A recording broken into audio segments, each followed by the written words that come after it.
And we're live. Welcome, ladies and gentlemen, girls and boys, to today's topic where we are going to talk about the top 10 traits of a high value man or alpha male or successful man or whatever term you want to insert there. So, we actually based this off an article that Steve and I shared last night at some point. So, we won't read the entire article. We'll go through, we'll address each one of the points. And then, obviously, guys, if you want to get involved, leave any of your questions, comments, Q&As in the chat. I'll put them up on screen. We can definitely have a discussion. And if you're so inclined, pinned in the top of the comment in the YouTube chat box over there to the right hand of your screen or under your screen. If you're on a mobile device, you can click the StreamYard link and pop on up with us. Steve, how you doing today? Anything new in the life of Esteban the Bold? Well, yeah, right. I'm actually doing a lot better today than I have in the last couple that we've done. So I'm kind of excited to see where this goes. Oh, good. You're gonna have to carry the show then, because I'm not bad. I'm just kind of I'm cruising into the weekend. Yeah. That's how I felt when I woke up this morning. But I got about 300 milligrams of caffeine in me, and then sat still for 2 hours. So, yep, you know, I've been throwing them back today.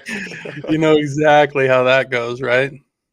So here, I'll pop this article.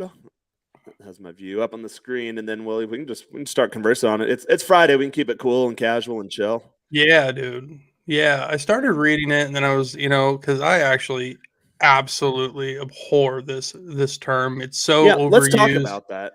Yeah. I mean, the basis of it is like, I get it, right? I mean, it makes perfect sense, absolutely perfect sense. But the problem is that when people use it, they use it inappropriately. It's kind of like that boss chick or boss bitch or whatever alpha woman or whatever, and it's just so overplayed that it loses its luster. It's like the L word, right? Like when people say the L word too much, it doesn't mean as much, and it's kind of like this is kind of in that boat for me. I wasn't too excited actually when we first started talking about doing it, and then I read the article and I was like, this isn't going to be too bad. Work. Well, it gives everybody, guys and girls, a basic framework of what they should be aspiring to be, I guess, in a way, and or what they're looking for. I think it kind of plays for on both sides with this one, and since we're usually Superman centric, clearly because we're men and we can't speak like we're for women. That's they tell us we can, at least, right? I think this is going to be an interesting one, but fun, of course. Yeah, I definitely do agree with you to a degree. It's kind of like other terms in the space, like the alpha versus beta. Guys will get really like, oh, dude, I'm alpha, you're super beta, you're a simp. And you think, what does that mean? I see that you could define that based on certain behavioral patterns. That makes sense to a degree. But really, with all these terms, we kind of vacillate. In some areas of my life, I might be considered high value in certain versions of myself or certain social environments, and in others, maybe not at all. If I'm in a new social scene or social element or setting, and I don't really have my bearings straight or know how I need to show up in this environment, I may be perceived as low value. So I think it does give you a definition between the two extremes, but most people, if we're being honest, we kind of vacillate between the two. You're not always going to be high value all the time, and you're not always going to be alpha all the time. I talk about all the time on this channel. So let's dive into the article. I think it'll be interesting here, and I will kind of skim through it. So it starts off, when it comes to relationships, people want someone they can love and rely on. Yeah, obviously. High value men wear different unique gadgets on special occasions. Yeah, so little things like this. Like, oh, you have to wear this watch to be high value. You have to wear a lapel pin to be high value. No one really cares, and this is as it pertains to women. So most of the hottest chicks I get, like I'm not dressed to the nine. It's usually like on the beach or like airports. I do really well at airports too, for whatever reason. In fact, my stewardess is texting me right now. We're going to go out tonight on a date, but things like the article starts off immediately. Oh, you wear certain gadgets, or you drive this car, or you have a lapel pin. Like, I've never thought once in my life about wearing a lapel pin. It's like, you know what, Jaron, if you really want your dating life to go well, you'll wear a lapel pin. So it's kind of a silly misnomer. Yeah, that's kind of silly. Because as a guy who rarely dresses up by any stretch, it kind of fits my personality, right? Like the joggers and the sweater. And sorry, that's my heater, it'll go off in a minute, but no, you're good. There's a car alarm going off here a second. sound check. Yeah, but yeah, as a guy who pretty much dresses casual all the time, I don't think that, and this article doesn't even really state that being high value has anything to do with the way you dress necessarily. But I can tell you it really, I mean, I don't want to say it doesn't matter, because there is appropriate times to address in appropriate ways and things like that. But I would say 90 to 95% of my life, I look exactly how I look now. Yeah. Sweater, hat, I'm hanging out, joggers, running shoes. And nobody's ever looked at me and said, wow, that guy's a piece of shit because he looks like he's going to the gym. Right. That doesn't make any Yeah. sense. Especially women. I think that actually, if you dress too well, you can overdress and almost overdress yourself out of the situation almost entirely. Hmm. Like you can almost put yourself almost like wearing the black sheep in the what's the black sheep concept? I've done that before. You show up to a place and you're wearing a full suit, and everyone else is super dressed down. People notice, but you also feel out of place. So, in terms of, I know it's not one of the main top 10 points in the article, but in terms, for example, the way it starts out, you need to wear a lapel pin if you're an alpha male. Like, yeah, okay, yeah, no, it really No. doesn't fucking matter. But if you go to a black tie affair, then make sure you dress the part. If it's an all white party, stay on theme. I did a masquerade ball on Saturday. Like anything, half the people dress up, half the people don't. I dress up. Actually won second place in the contest, in What? the costume Congratulations. contest. I wasn't that well dressed, but the girl who won first place she's a model down here, and so she did like a little sexy dance, and I went right after her, and I sat her down on a chair and gave her a lap dance, and that's why I was the second place crowd favorite. I don't have nice fake tits, so I knew I wasn't gonna win, but Yeah, you were at a disadvantage on that one. yeah, That's made a just the couple. patriarchy at work, right? Yeah, I made a few $100 on that, which is that's a lot of money in Mexico. Like, sweet, I got paid to go to a party. But That's funny. traits number one, he is emotionally intelligent. And Steve, at some point, I've got a Chica en route, so at some point I have to go let her in. So you might have to carry this for a minute or two. But traits number one, he is emotionally intelligent. When you hear the term emotionally intelligent, what comes to mind? Likely some impressive characteristics, yada yada. These qualities are great. There's much more to that. Yeah, emotionally intelligence, that could be a whole video topic on itself. A lot of guys in Yeah, the space, like, oh, it's for kind of sure. like a bullshit type term. I'd say yes and no. If you are intelligent and you are self-aware of your emotions and the way you experience emotions and how they either flow through you, how you store them in your gut and don't responsibly or healthily deal with them, then yeah, that could be a problem. But emotional intelligence, it may have changed, but how do you quantify that? Like you can quantify IQ, you can quantify your bank account, you can quantify how much weight you can put up in the gym. But for emotional intelligence, it's like, oh, this guy's 1 to 10 emotionally intelligent.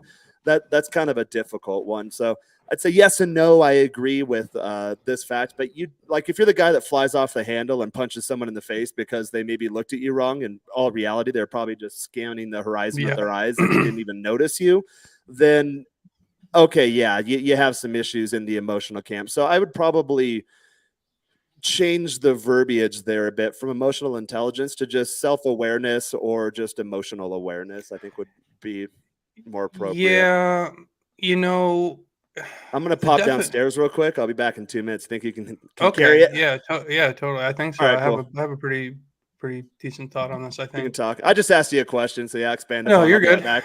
Cool. Um, yeah, emotional intelligence is interesting because I don't. I mean, I agree with the point that Jaron's trying to make as far as emotional, like being intelligent and then being self-aware is emotional intelligence. But I actually don't necessarily think IQ really has a. I don't really think it has a play in this when it comes to this, because I believe the emotional set is completely different than your academic or your even going so far as to say your common sense. Emotional intelligence is more having the ability to feel. And as much as the manosphere might think this is wrong, I don't think men should be emotionless. I don't think men are emotionless. I don't think that it's actually even, I don't think that's a real thing. They try to hide it.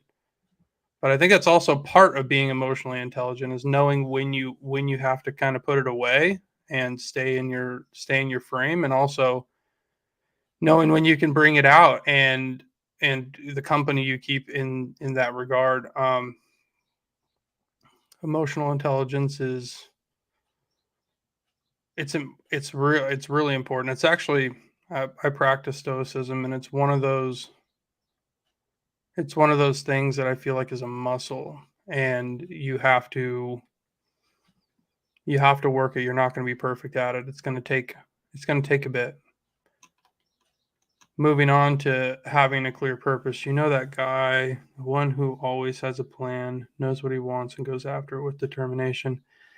Yeah, I think this goes without saying. Men, by nature, we have to have something going on. I think a man without a man that's not busy is a depressed and miserable person.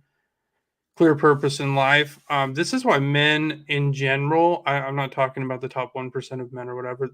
This is why men in general have a very are very family driven, and I don't know why that took me so long to get out of my head, but I believe that the majority of men who have families and live for those families tend to be more steady and stable as men and have a lot more focus. If you're looking to know what you want in life and go for it, yeah, set your goals, write them down, become like give yourself a 5-year plan. I've never been a proponent of anything longer than a 5-year plan because you don't really know who you're going to be in 5 years. You don't know who you're going to be in 10 years. So anything outside of a 5-year plan is going to be relatively difficult to it's going to be relatively difficult to gauge who you are or what you're going to be at that point in your life. Be willing to take risks.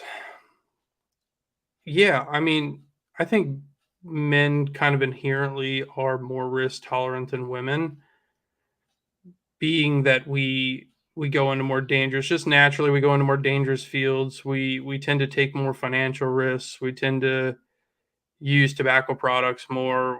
Just in risk in general, we tend to take more risk than other people, or I'm sorry, than women. And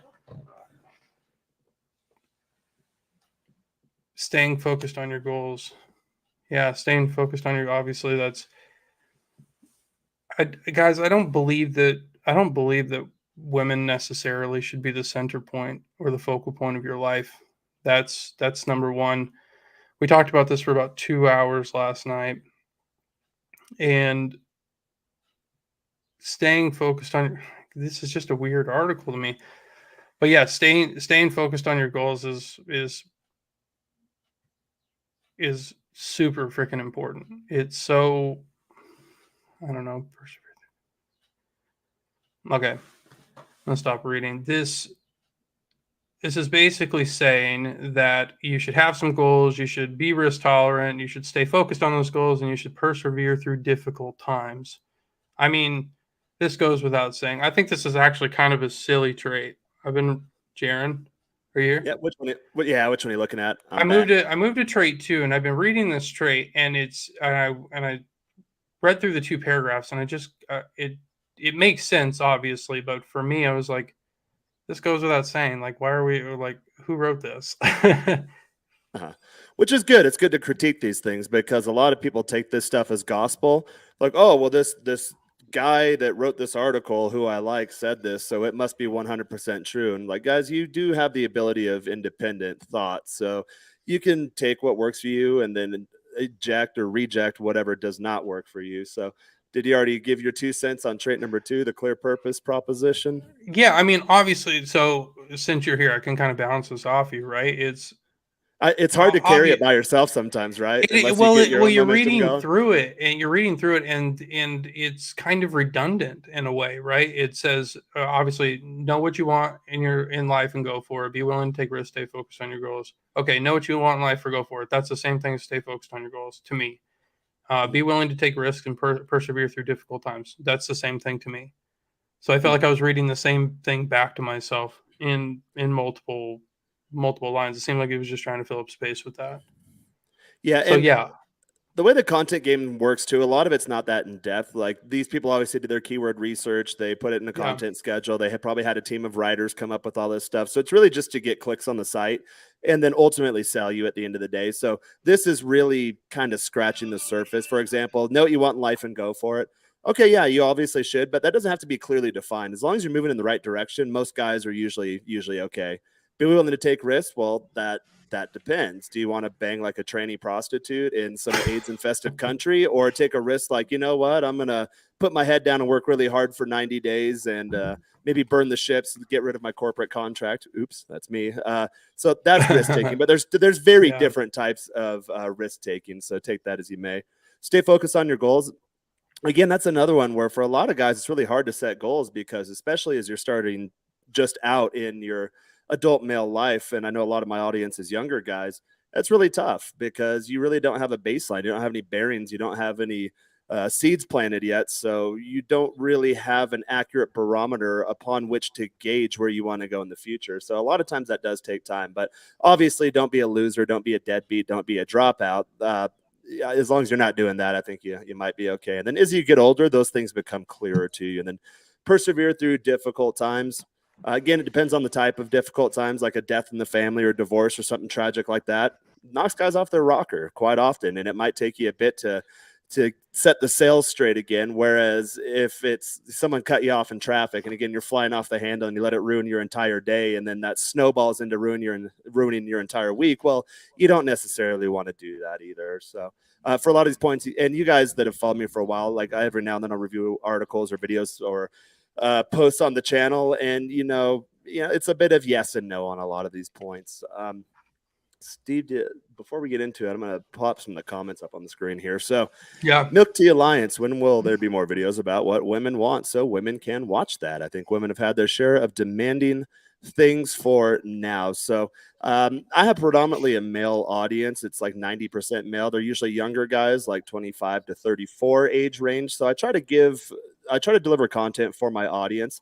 The women's segment, my audience is growing. If I go on shows like Real Femme Sapien or The Feminine Truth, then obviously I get a little bump there. So yeah, I'd definitely be open to doing that. Steve and I were on a lengthy post show last night, and at some point I need to invest a little more in my setup and like actually kind of up the level of professionalism as it pertains to content creation here. But at some point I'd consider even, maybe getting some of my girls up here too. The problem is a lot of times, and I've done this before, guys follow me on Instagram if you haven't already. I'll pop it on the screen here in a minute, but a lot of times I'll ask the question like, okay, well, I have a pretty cool life. I've got cute girls in it or whatever. Should I post them? But then a lot of times I get harassed. So that's what's really tough. But yeah, at some point, definitely I can start pivoting a bit if it makes sense for the brand and the channel, and if it resonates with the audience, then yeah, I'll certainly entertain those topics in the future. Let's see. This refers to the emotional intelligence. It's womanese. In these jargon, like emotional intelligence is a form of compliance test for men. Yeah, I can see that.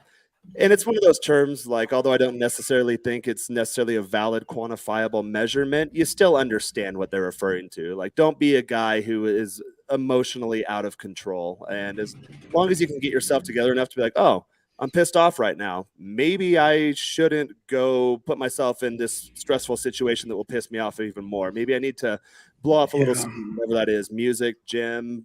We did an addiction topic yesterday. Don't do that. Oh, I'm pissed off. I'm going to get drunk. Although, that's a bad idea. So really, it's just about emotional self-regulation and control. I think it would be I don't think that the overall process or the overall trait of being emotionally intelligent has anything to do with women. Frankly, that's something we have to exercise with our friends, with people we meet in public. We open the fucking door and hold the door for whoever's there, man or woman. Be polite, be a gentleman. That all requires emotional intelligence. It really doesn't have. Yeah, it's like when your buddy's getting out of line, like, bro, you're kind of being a dick right now, or like you're kind of getting to that threshold. Yeah, your vibes off, bro. Chill the fuck out. Like, yeah, exactly. Take a breather. Pretend. That's likely what they're referring to. This is this is certainly nothing like this podcast overall is certainly nothing against women, but yeah, I don't know. I don't partake in that. But yeah, I do want to make that clear too, because I think a lot of people that search for certain topics I cover, they come of the mindset that my life sucks, ergo it's women's fault. And I want to really make it clear that I do not view my world in that way. I do not experience my world in that way. 100%. And that is not what I'm putting out there. That is very, very toxic information. Really, if you watch a content creator and you get that dopamine rush or you get that little high off of it and you walk away pissed off like, yeah, fuck this. That's probably not healthy for you. You should probably You should put better probably things check in on your yourself, head. bro. Yeah, That exactly. requires emotional intelligence, You lack ironically. emotional intelligence, bro. That Oh, goodness.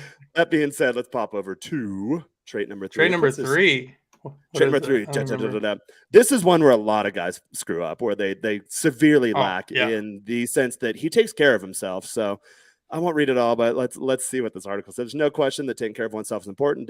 Probably written by AI. After all, if we don't take care of ourselves, who will? No, I could see this one. Yeah, So totally. oftentimes we Yeah. get so wrapped up in taking care of others, we forget to take care of ourselves.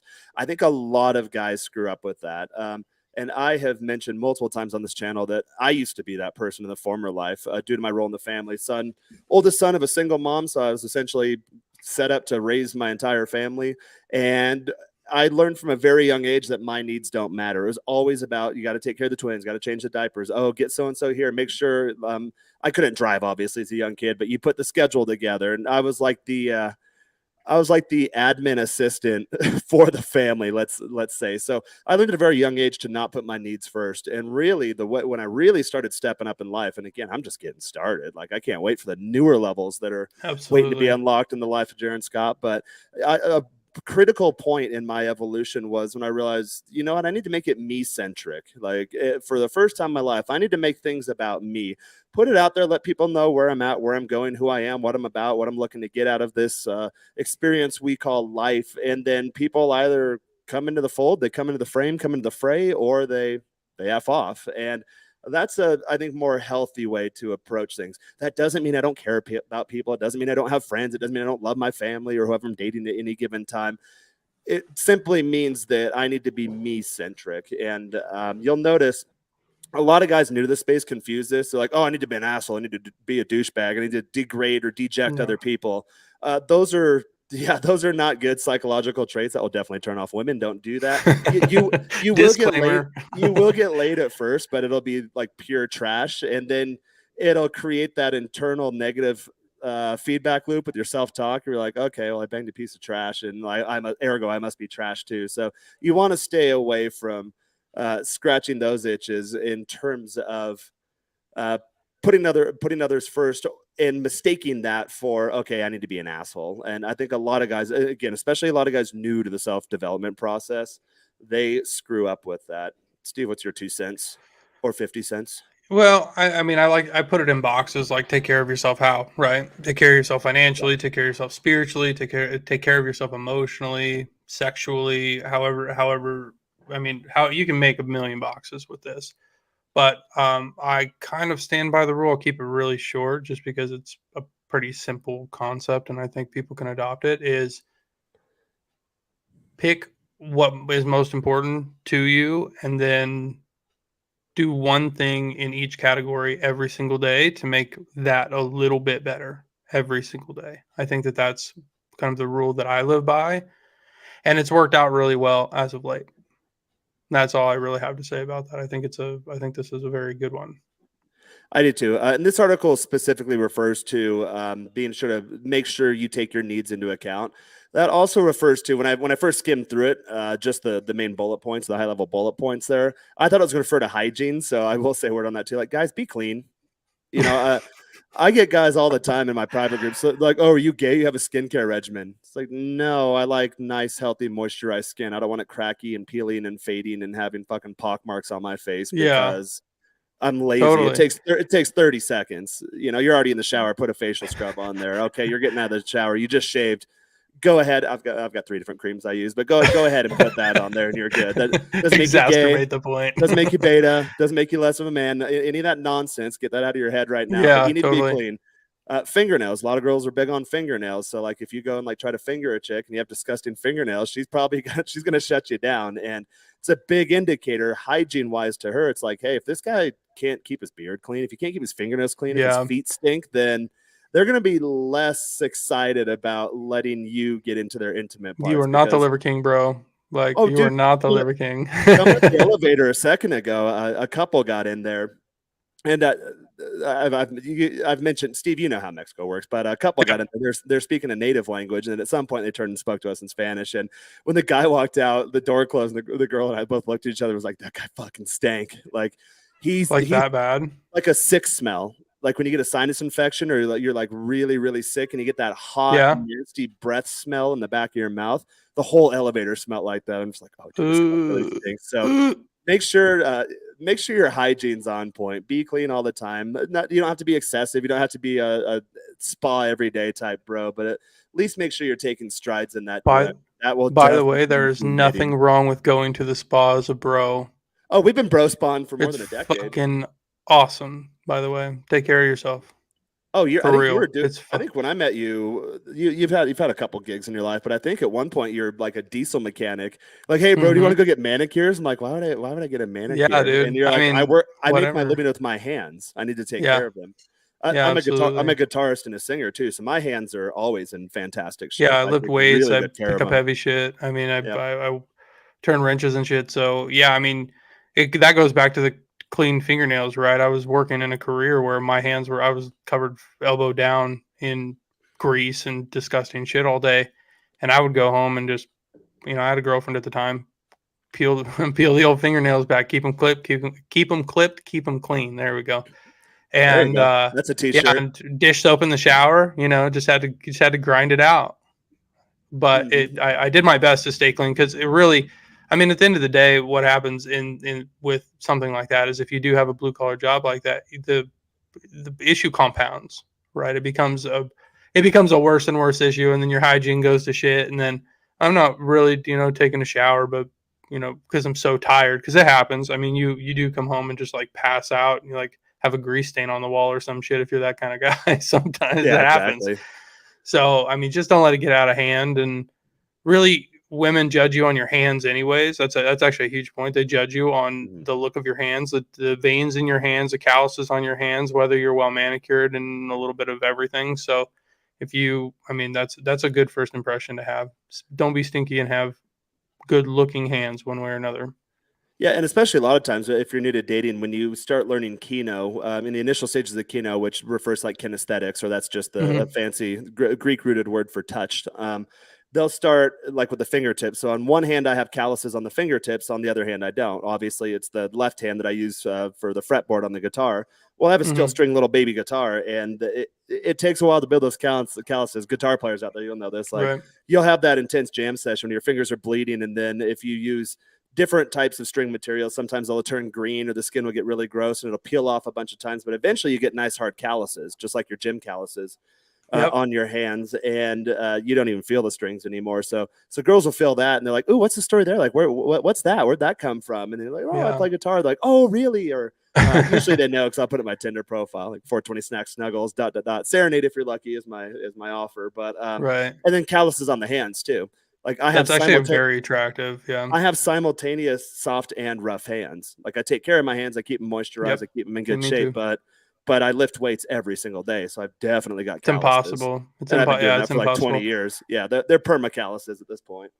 Yeah, I mean, just to that point, yeah. I mean, there's a difference, right? There's a line. There's always a line. There's always a happy medium. Mhm. Take care of clean fingernails. But, if you got veiny hand, I got veiny hands. So girls like veiny hands. If you got Yeah. veiny hands, so that's positive. And calluses, if you've got like something pointy and poking out, don't go rubbing her on the inside of the fucking thigh. Like, don't be a dick about Yeah. it. Because it's there. But it happened. It's That's a good happened point. before. Yeah. Yeah, like be easy on that because girls are generally coming in with cocoa butter or whatever the fuck on their legs. Yeah, Don't be exactly. be self aware. I've still got calluses in the middle of my hands or like middle of my fingers from baseball from holding the Yeah, bat on both I hands. have like permanent ones. Yeah, Yeah, I don't think they're calluses. Probably just scar tissue. Because yeah, we take like 500 hacks a day, and you do that hmm for what I have them 15 with years? I golf played it. too. 20 years I played it. Yeah. Yep, I have them with golf too, all the time. All right, cool. Let's get back to the article. So yeah, take care of yourselves, guys, and don't even do it for chicks. Do it for yourself. It feels really good, Yeah, in good it's way shape, better. health and clean, and smell good, and everything's like the days just feel a little brighter.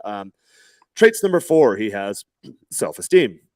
Self-esteem is a key ingredient to a happy and successful life. It's what allows us to feel good about ourselves despite our flaws. And that's something high value men have in abundance. Unlike low value men who are always looking for validation from others, high value men don't need external approval to feel good about themselves. They know their worth and they're confident in their abilities, and that makes them attractive, makes them well respected by not only women and others. And if you want to be like a high value man, well, you got to start working on your self esteem.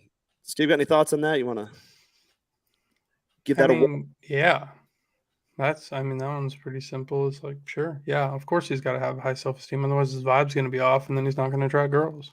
It's just this is what it is.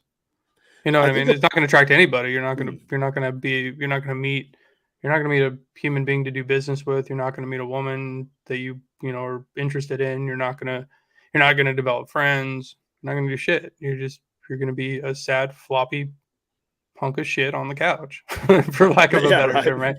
That's it. So yeah, I agree with that for sure. I do like the point they mentioned on seeking external validation. I think a lot of guys fall into that trap too, and they don't quite realize it. So, for example, we got into this last time on the addiction episode in Mm-hmm. terms of following the standards set out for you by someone else, whether it's your parents, family, society, significant others. So, got to go to college, got to get straight A's, got to get the corporate job, got to slowly get a promotion every 2 to 3 years. Although actually you should switch companies every 2 to 3 years and then get at least a 20% pay bump. That's how you raise your salary. They don't tell you that. We'll talk You about have that to on another you have to podcast. learn that. That'll be a good one. Yeah, how to climb That'd the be a very corporate good ladder podcast. quickly.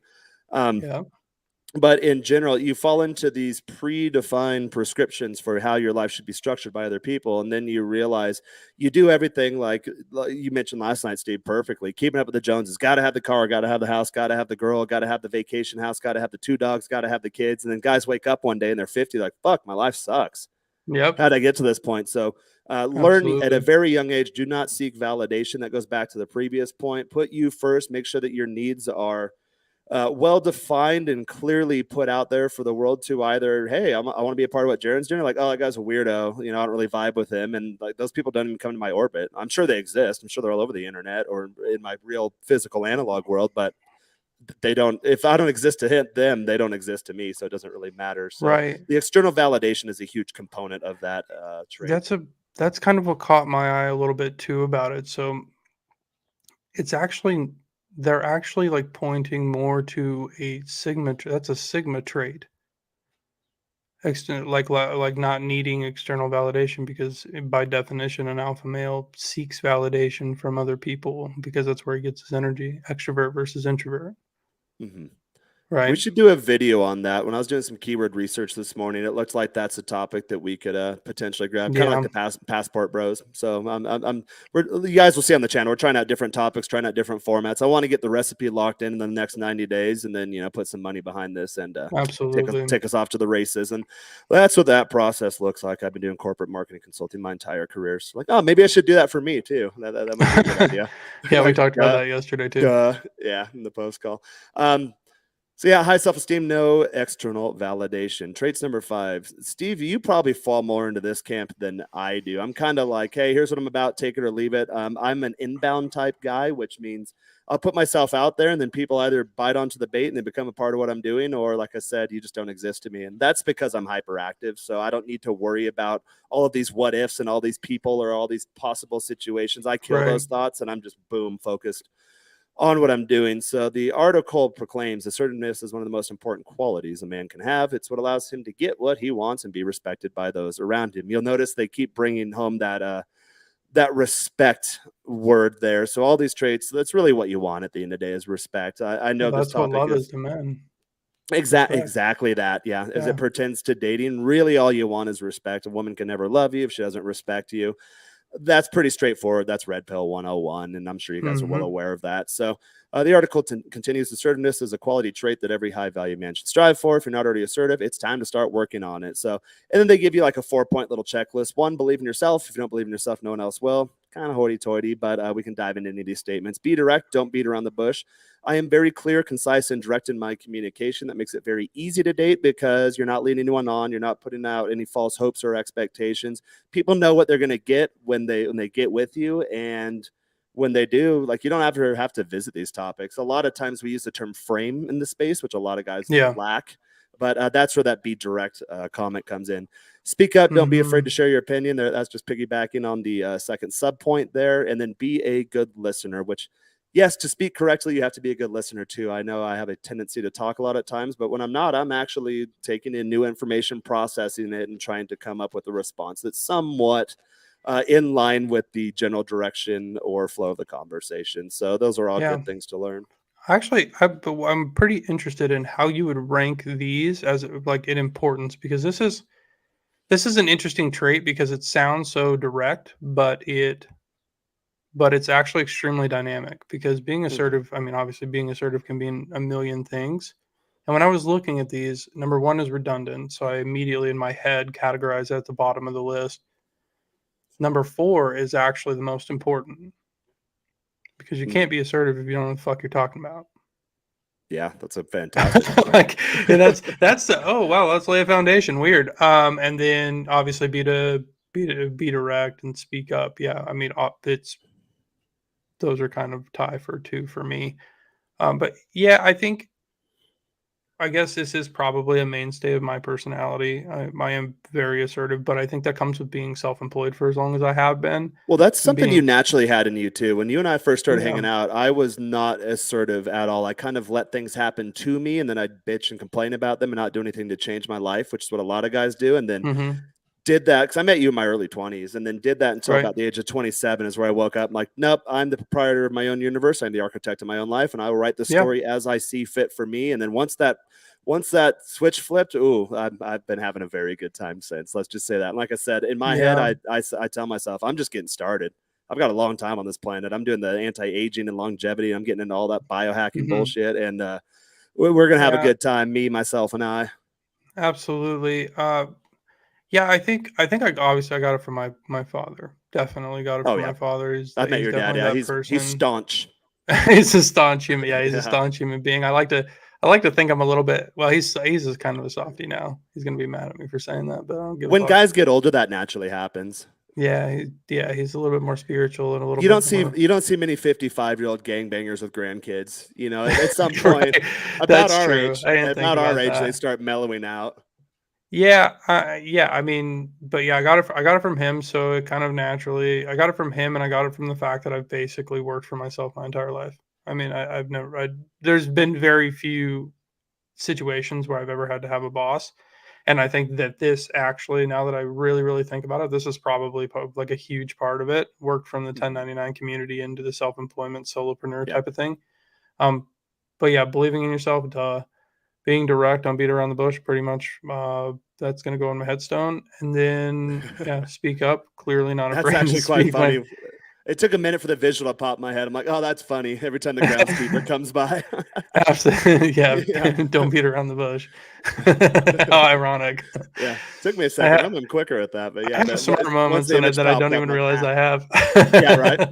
Yeah, you drop some sage wisdom and advice there every now and then. Sometimes, yeah. Yeah. I mean, dude, Uh, uh, don't be a Who would have pussy. Like, who would have thunk what'd you call yourself the other day? Like a drunk redneck or a country dummy or something like that? it's Like something I you don't drop some, remember exactly what but I then you said. drop some deep shit and you're just like, Yeah, whoa, well, bro, I that's gotta why I warm tell you. people to never don't put a motherfucker in a box. Don't do Uh-huh. that, because he's gonna blow That's your true, fucking yeah. mind.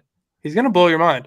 Like that dude mowing lawns out in front of the bank or some shit. You don't realize that guy's company's worth 150 million cutting grass. Like you don't know that guy. Like I've got a yeah, couple buddies that make over $1 million a year doing like lawn care and landscaping, and they started real it's young, and then super just started with undervalued, one dude. mower, and then got another mower, and got three mowers, and then started Super contracting to work out, undervalued. and took bigger jobs and government contracts.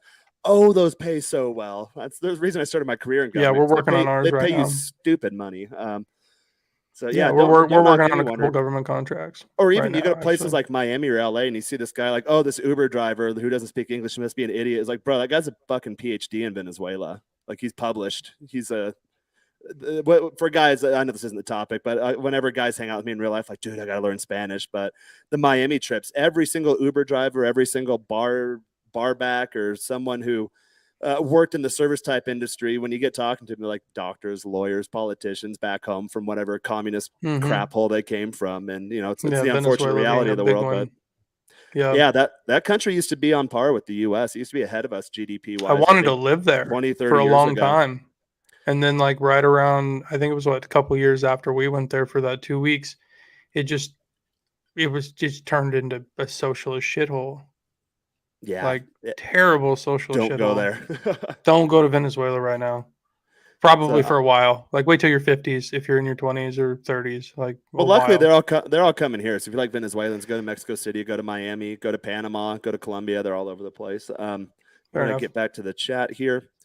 Where's Muff? So Muff's been really busy with some side gigs the last few months. He hasn't been doing as much content. I spoke with him the other day. It looks like that will change, but he's kind of like I am. I just got off 2 big corporate contracts, which took up a lot of my time. So I went months without doing any new content. I'm now looking at doing this full time, figuring out how to monetize it, treating it like a business. I'll do that for the next 90 Right. days or so, and then recalibrate and reconfigure at that point once I have some more data points to analyze. So Muff is largely going through the same process. He had a new venture that he was starting up, and that consumed a lot of his time, energy, and focus. But now he's structured his life. He also moved recently too, so that's when you move across the country or even out of the country, that's a big endeavor that kind of Where did he takes a. move? He was in New York for the last 10 years. I think he's Yeah. originally from Virginia, and he lives in Tampa now. So next time I'm in Florida, I'll That's a hit him up. weird move in my mind It because I kind of know is, that but area. he went through the process on my channel. When was it? I think it was in April or so. I did a video like top 10 reasons I moved to Mexico City. And then I put together a list of criteria of things that are important to me in my life, things I never realized before. Like Excuse me. when I lived in Houston, I didn't realize that I'd miss mountains. Like I have to Yeah, live in a place with totally. mountains. I'm in Mexico City's in a giant valley. There's mountains all around us and beautiful views when it's not fucking smoggy outside. We have smog like LA did back in the 90s down here Dude, we when have it gets hot nothing. when it We don't gets even have hot a and there's no hill. clouds. Yeah. It's fucking Yeah. Nebraska basically But out here. the flat drove me nuts. So Moff and I worked an activity that I give myself before I go to a new city. Usually I spend 2 or 3 years in a town, and then I'm opening a new chapter in my life and looking to get different things out of where I'm Yeah. living. And Tampa's so I cool. It's ran. just congested. It's a weird area. It's just shaped weird, and there's a bunch of weird Yeah. areas, and the traffic's horrid, and there's a lot of construction right now. That's the only reason I was mentioning. Yeah. So he ran through that activity, made a short list of places, did his research, did his exploratory trips, stay there for a week in an Airbnb, stay there for 2 weeks, 3 weeks, a month, whatever it takes to really get a feel for what Mm-hmm. it's actually like to live there, not being Right. a tourist. So I went to Miami for 3 days and partied the whole time and had a Don't do great that. time. I can live here now. Well, give yourself a month in an Airbnb and you might be sick of it after 8 days. I know you Oh, and I went there 100%. for an extended amount of time. At day 18, I'm like, yeah, get me out of here. I don't want to be in Miami Oh, anymore. yeah. So a city like that, that's actually a really interesting point because, and I know this is definitely off topic, but Miami is wonderful. Miami's majestic, right? It's I'm like a always so place. excited to It's go like going there. to Disney World. You just don't want to go every day, right? Exactly. Yeah. Once a year you want to go to South Beach. I don't want to hang out on South Beach every day. That's just not a thing, and it's just so beside reality. It's so obviously a little bit more expensive, but it's just so beside reality, and that area is just so congested with tourism, and it doesn't feel like a homey spot unless you're like in college. And then if you're in Yeah. college, do whatever the fuck you want, right? Because it's kind of the point that it doesn't feel like home. Yeah, and that's why I run guys. My coaching clients have had a couple do that too. Hey, I've got some money in the bank and I want to get out of here. Where do I go? And I run them to that activity too, as far as like Yeah, what's totally. important There's for a them, ton what of they're places to looking go. for. Every place is so different. And there is a difference between the tourist experience and actually living there. When it's a Thursday and it's pissing, like when I lived in San Diego, and it's a Thursday and it's pissing rain and it's been crappy weather and it's the middle of winter and no one's traveling and you're walking around downtown and it's only the locals that live downtown there. It's a different vibe than when it's Oh, like 100%. Comic-Con week and the entire world has the spotlight on San Diego. Although they get rid of the homeless for Comic-Con, so that's always nice. And That's actually an interesting. you can Go rent ahead. your Airbnb per night for what you pay in rent per month. So that can help you out Yeah, too if you're in yeah. those That's types actually of a very cities. Yeah, that's an interesting point as far as like the peak time. So I've gone to I used to work in the pod industry, so I've gone to a bunch of Canacons, and the one that stood out to me the most, believe it or not, was Oklahoma City. Oklahoma City was a particularly weird experience because it's only 2 hours from my house, right? It's not like it's not a huge drive. But Oklahoma City downtown is pretty fucking cool. Like it's a pretty cool spot, but it was only cool because of the people that I was associating with. It wasn't Exactly cool that. because Oklahoma City is cool because it's not really cool.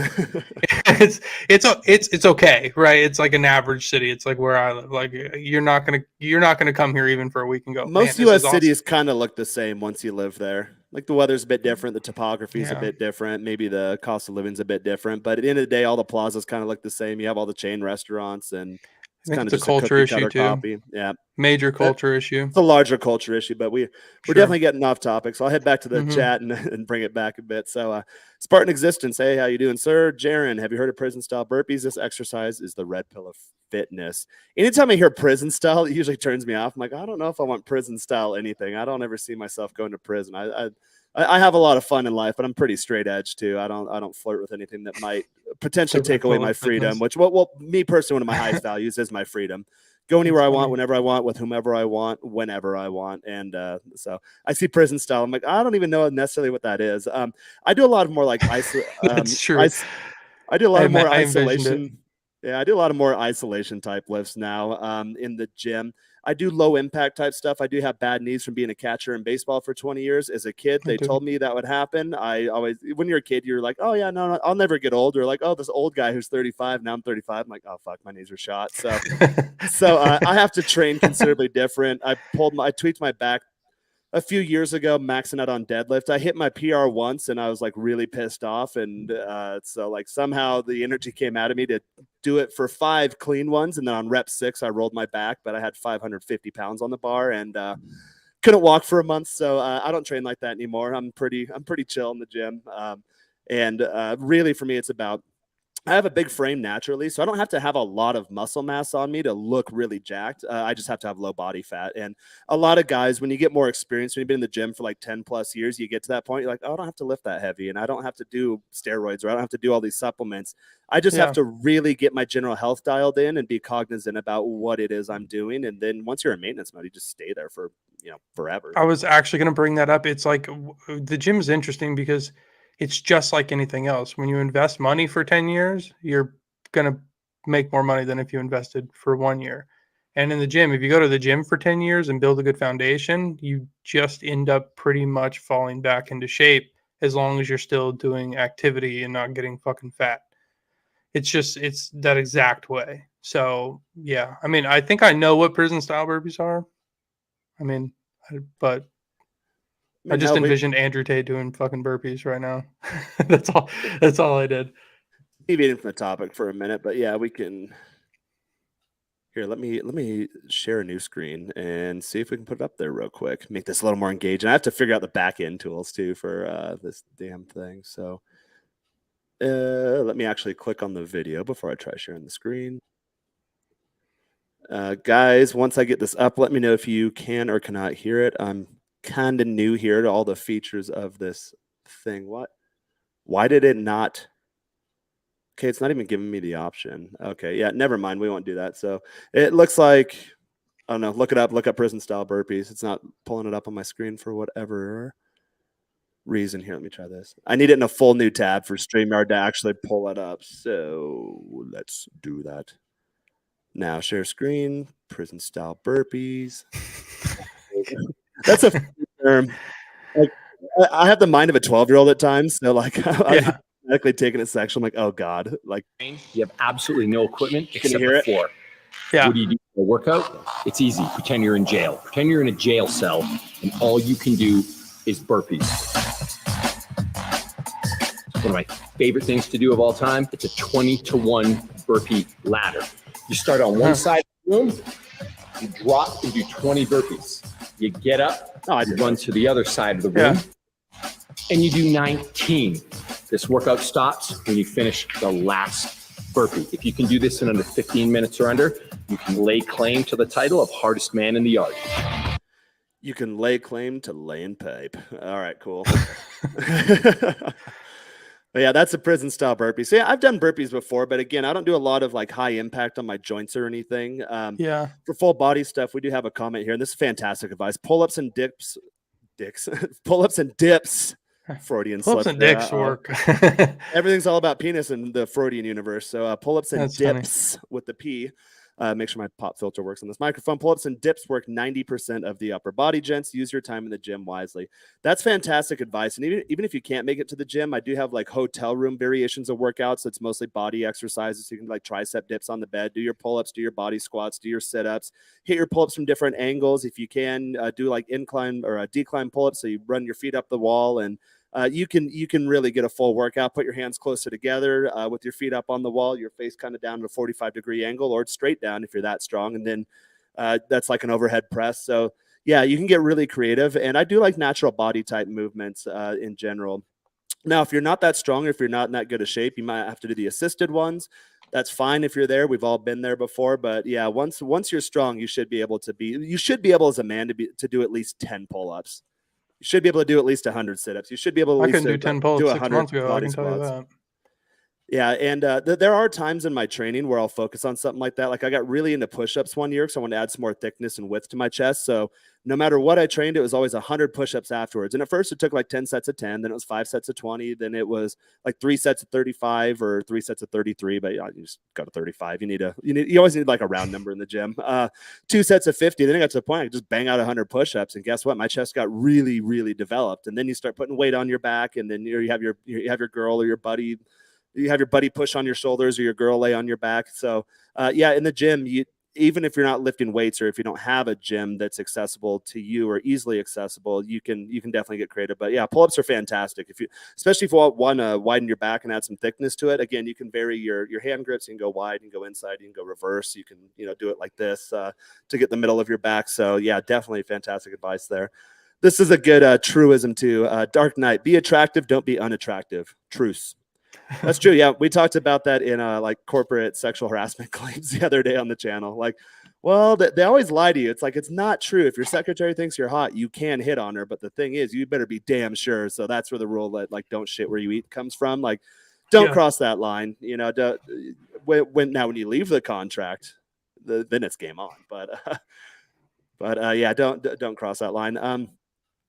Dark Knight, Jaron, when you're dating multiple women, if they're dating other men, is that grounds for dismissal? Yes and no. It depends on what kind of category you put her in. So I'm a big fan of Caleb Jones. If you're not familiar with him, look him up. He has 2 brands. He has Alpha 2.0 lifestyle, and then he has the Sovereign CEO. I follow both brands in terms of like how to set up your finances abroad, how to make everything all abroad as it pertains to your business, how to minimize your tax rate. I did that successfully this year. I paid less than a couple percent in taxes when you do it all right. So very, very valuable information. But he also has a brand, which is the Alpha 2.0 brand. And he distinguishes between the Alpha 1.0s, like your Andrew Tate types, like a lot of your red pill content creator types, where like, she gets my undivided attention all the time, and if she's on her phone, then fuck her. Or if she's talking to other guys, fuck her. Like any of these types. And I always kind of internally agreed with it. And then now that I've put it into practice, I realize that the Alpha 2.0 model is better for you. For example, like, do you really want to be checking your girl's phone? Do you really want to be keeping tabs on her? Do you want to put a tracker on her? Like, you have better things to do as a man in your life. And once you get to the point where you stop caring, then it becomes less likely they're going to do it. There's never any guarantee, obviously. Like, you never know 100% for sure, but who cares if she screws up, or if you decide for you that's grounds for submissive. So let's say she's like your main girl or one of your main girls, or however you want to structure your dating model in your life. Well, if that's a boundary you set between you and she violates that, then yeah, that's grounds for dismissal. But if it's a chick who she flies through town once every 6 months because her company sends her here for corporate training, and she stays with you for 3 days, and you guys just have like a weekend fling, and then, you love each other, you respect each other, but obviously, like, do I expect her to go back home and then just twiddle her thumbs and lay on her hands and stare at the ceiling waiting for when she sees me again in 6 months? No, that's not really realistic. So it really depends on the woman. It depends on what you're looking for in your relationship or relationships, how you structure that model.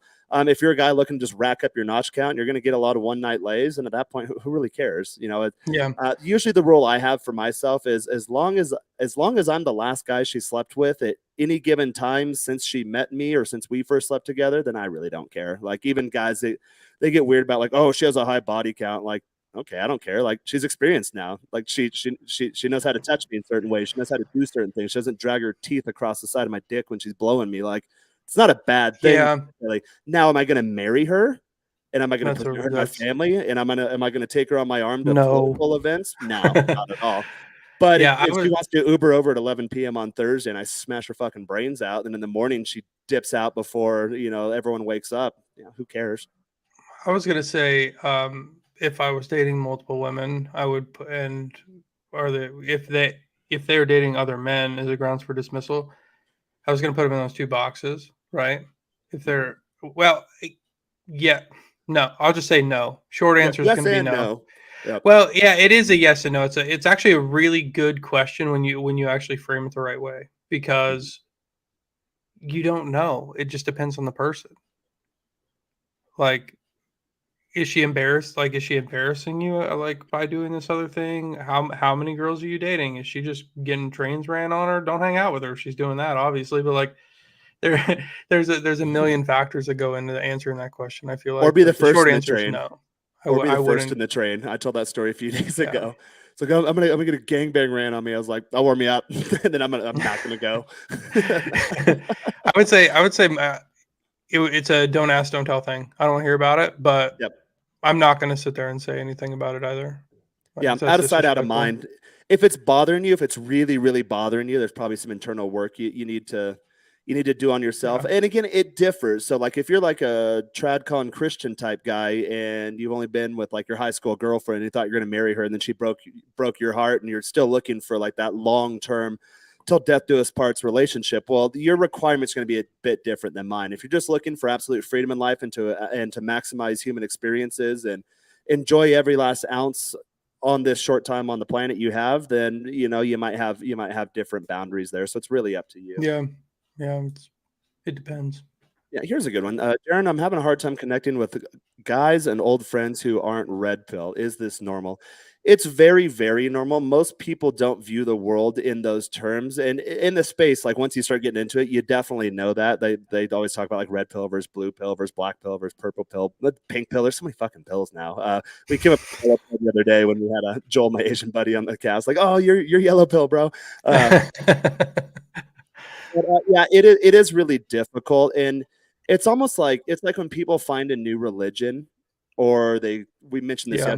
but drinking and sobriety becomes their religion and their higher purpose. So like if you make red pill your higher purpose, then I think that's where a lot of guys screw up, and a lot of guys don't get good results. They go into what's called the anger phase, and again, if you're new in like red pill topics, you will go through the anger phase, but a lot of times that's because you've been operating on a faulty societal framework for so long, and then all of a sudden you come across this new thing and you're like, oh, and you treat it like gospel and you immediately place it as your highest belief in your head, and that can cause issues, and it might make you combative with people. It might make you off-putting and you don't even realize that. And then eventually once you've kind of integrated a lot of those core concepts and you've had experience walking around carrying those thoughts in your head, you learn how to interact with normal people, and it doesn't become an issue. But you try to red pill someone immediately, they're going to be off put by it. They're not going to dig it. They're probably not going to hang out with you. They're going to think you're a weirdo. But what you can do is lead by example. Don't talk to them about it. Just be about it. And people will notice, like, dude, you used to have that problem in your life and now you don't. Like, now you're crushing it. How'd you do that? What changed? Like, Yeah. I'm curious. And then that's where you can start introducing them to it. For example, what my brother, the Marine brother, all my hummingbird friends outside. I always tell that story. I have good energy, and girls can pick up on that. So whenever we go to like the park, there's a beautiful park down here. Whenever we go to the park, like all the animals and fucking children and everyone likes you. I'm just like, I'm like a princess on the opening scene of a Disney musical. So that's the life of me. But awesome. My Marine brother, I gave him what was it, Rollo Tomasi's first book. And then The Rich Cooper's Rational Unplugged Male? Alpha book. Yeah, The Rational Male, the 1st one. I think he's done a series of them now. And then Rich Cooper's Unplugged Alpha, and it sat on his bookshelf for a while, and it was there. It was there. I was like, hey, did you read that yet? And I'll get around to it. Oh, I'm busy. And then he was in and out of terrible relationships. And finally, after this last one, he never followed my channel or watched my channel. That tells you a lot about my family. I love him to death, but like the people like, you talk about your family a lot. Are you where they're going to see it? Like, no, not really, not at all. Not going to happen. Not even a little bit. Yeah, they could care less. But when my brother started seeing me on Rich Cooper's channel, then they're like, oh, and I it's don't like go that. home. Yeah. I don't go home that often. So when I do, they notice the change very quickly. And then they're like, okay, I'm having this problem, this category in my life. And you used to have the same issue. And we grew up together. We're only a few years apart. And now not only do you not have that problem, you're absolutely killing it. how'd you do that? I'm like, oh, remember that book I bought you a few years ago? Those books that are sitting The on your dusty bookshelf? bastard on your shelf. Go ahead and give those a read and see if they don't do something to you. And then this is Yeah. probably like December timeframe when I had this conversation with my brother when I was home for Christmas.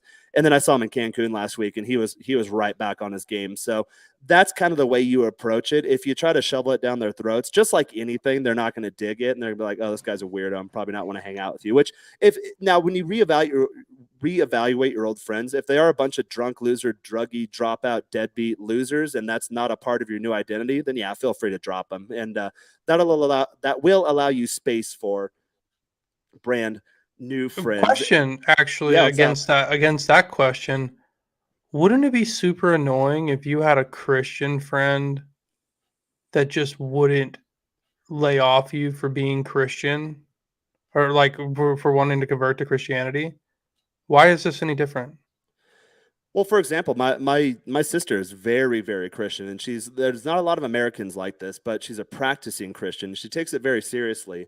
Now, I'm not dogmatic, so I won't practice any religion, but I've studied them all. I'm interested in the text, but I'm interested in all the world religions and philosophies. And then you realize, oh, it's kind of the same thing. There's recurring themes, but really it's just the way in which people structure their belief systems. But it's all the same things. Even if you approach it from a scientific standpoint, you're like, oh, there's different frequencies in the universe, and those manifest in different peoples in different ways, and we fit into different prototypes or archetypes, and then psychology proves that too. So I'm an academic at heart, so I study everything, and then you start to identify these parallels of these pieces that go together, and like they're all right at the same time. They all refer to a universal source of energy. People that always say that, like, okay, Christians call that God, Muslims call that Allah. Modern age, new age people call that source. Psychologists call it the collective unconscious. It's all the same thing, really. So my sister and I understand that. We understand that we can experience that energy. We can see the good and bad in people. We can see, for me, it's positive energy and negative energy in Christianity. That's good versus evil. It's the same thing. So we have that understanding. And I've studied enough of Christianity to where I can speak to her in her language. But also, my sister loves me and I love her. She understands the way I interpret the world or the way I perceive the world. So like we have a good relationship. But yeah, the super preachy types, like the ones that knock at your door and like, you're going to hell if you don't live exactly like me. I'm like, dude, you look miserable. You're spending your Saturday on the roadside with a fucking sign saying like X group of people is going to burn in hell. And you look absolutely shitty. You don't look happy. So no, I'm not going to come to your camp. You're kind of an idiot, Well, and that's really kind of what I approach it. Well, exactly, and that's kind of what I was getting at is you can have red pill or blue pill or green pill or whatever fucking pill you want. I don't even identify with a pill, but you can be like passionate about something without being preachy about it. Like you can totally do that. And like Jaron was talking about, leading by example. If you are if you go back to people that you've known for, I mean, I'm 33, so going back to people that have known me since I was shitting my pants, and they see the change, and they're like, what did you do? Then you can kind of open up and kind of work into it. You know what I mean? Like I was just laughing because I did that the other day. I always tell the story for new foreigners to Mexico. Like, don't fart for the first 5 days. Let your gut bacteria regenerate itself. And the other day, because my gut's used to Mexico cuisine. It has been for a while. So like I never get like runny stool or anything. But the other day, I thought I'd safely let one out and just a little poop. And I'm just like, oh, I'm an expert. I was going to say you shit yourself. I was going to leave it off, but that's awesome. Oh, yeah. It doesn't count as shitting yourself because it didn't hit like the cotton of the sweatpants I was wearing, but it was too much to wipe, and like you just go to the shower at that point. Keeping it humble. That fucking part was keeping you humble.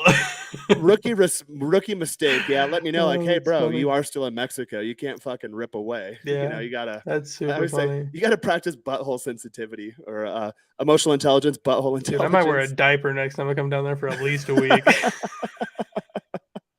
Oh, you never know. But yeah, in response to the question, man, I'll take this at a time because it kind of naturally segues into it. But I am an admin of a group called the Top 10%. That is for men looking to level up in all areas of life and love by building lives worth living and loving. It's a $9.97 lifetime membership fee. We do monthly group sanction calls. However, most of the time there's at least a call per week. We have post shows all the time. You have plenty of accessibility to me, myself, Rich Cooper, my buddy Renegade Wingman, who's like Mr. LA celebrity socialite. So he's got a lot of good stuff to add. A lot of you guys know Bentley. Bentley's the newest admin. And then earlier you guys were asking about Moth. Moth's an admin there too. So you have access to a lot of guys that have a lot of experience in various different areas of our lives. I think there's a good breadth of knowledge in there. And a lot of guys are making a lot of progress really fast. So that is a feeder group to Rich Cooper's top 1% group that has a pretty hefty price point of $3,997 a year. So, hey, if you're Mr. Entrepreneur and you want that higher level of type conversation, pop into the top 1% group. But this group is more for guys who are like, hey, top 10% is good for me. And to be honest, once you hit top 10%, from a quantifiably measurable standpoint, it's like I'm top 10% in health, I'm top 10% in body fat, I'm top 10% in income, I'm top 10% in whatever matters to you in your life. Well, that's the point of that group. So that's definitely an area you can get in there, get on your first call, and you won't have to worry about blue pill men or people that don't see the world for the way it really is. You can avoid that by getting in one of these private groups. And there's other fantastic groups out there too, but this is one I'm the admin of. Again, it's $9.97 lifetime membership fee. Get in there, hang out with us. We can take these conversations to a lot deeper level and then apply them to you specifically. Sometimes that's harder in the YouTube or like the more public or broad stream type format. So $9.97 top 10% group. Hit me up at Jaron Scott on Instagram for more information on that. And I would love to get you in there. And we've had some really solid guys joining lately too. So it's really upping the level of conversation. And I'm looking forward to continuing that growth. So the vibes are good. Oh yeah. You vibes are definitely good. Yeah. Let's see. I'm having a time. What is this? How close-minded of, disappointed in He's your talking about your prison style burpees. You didn't know. Oh yeah. I know.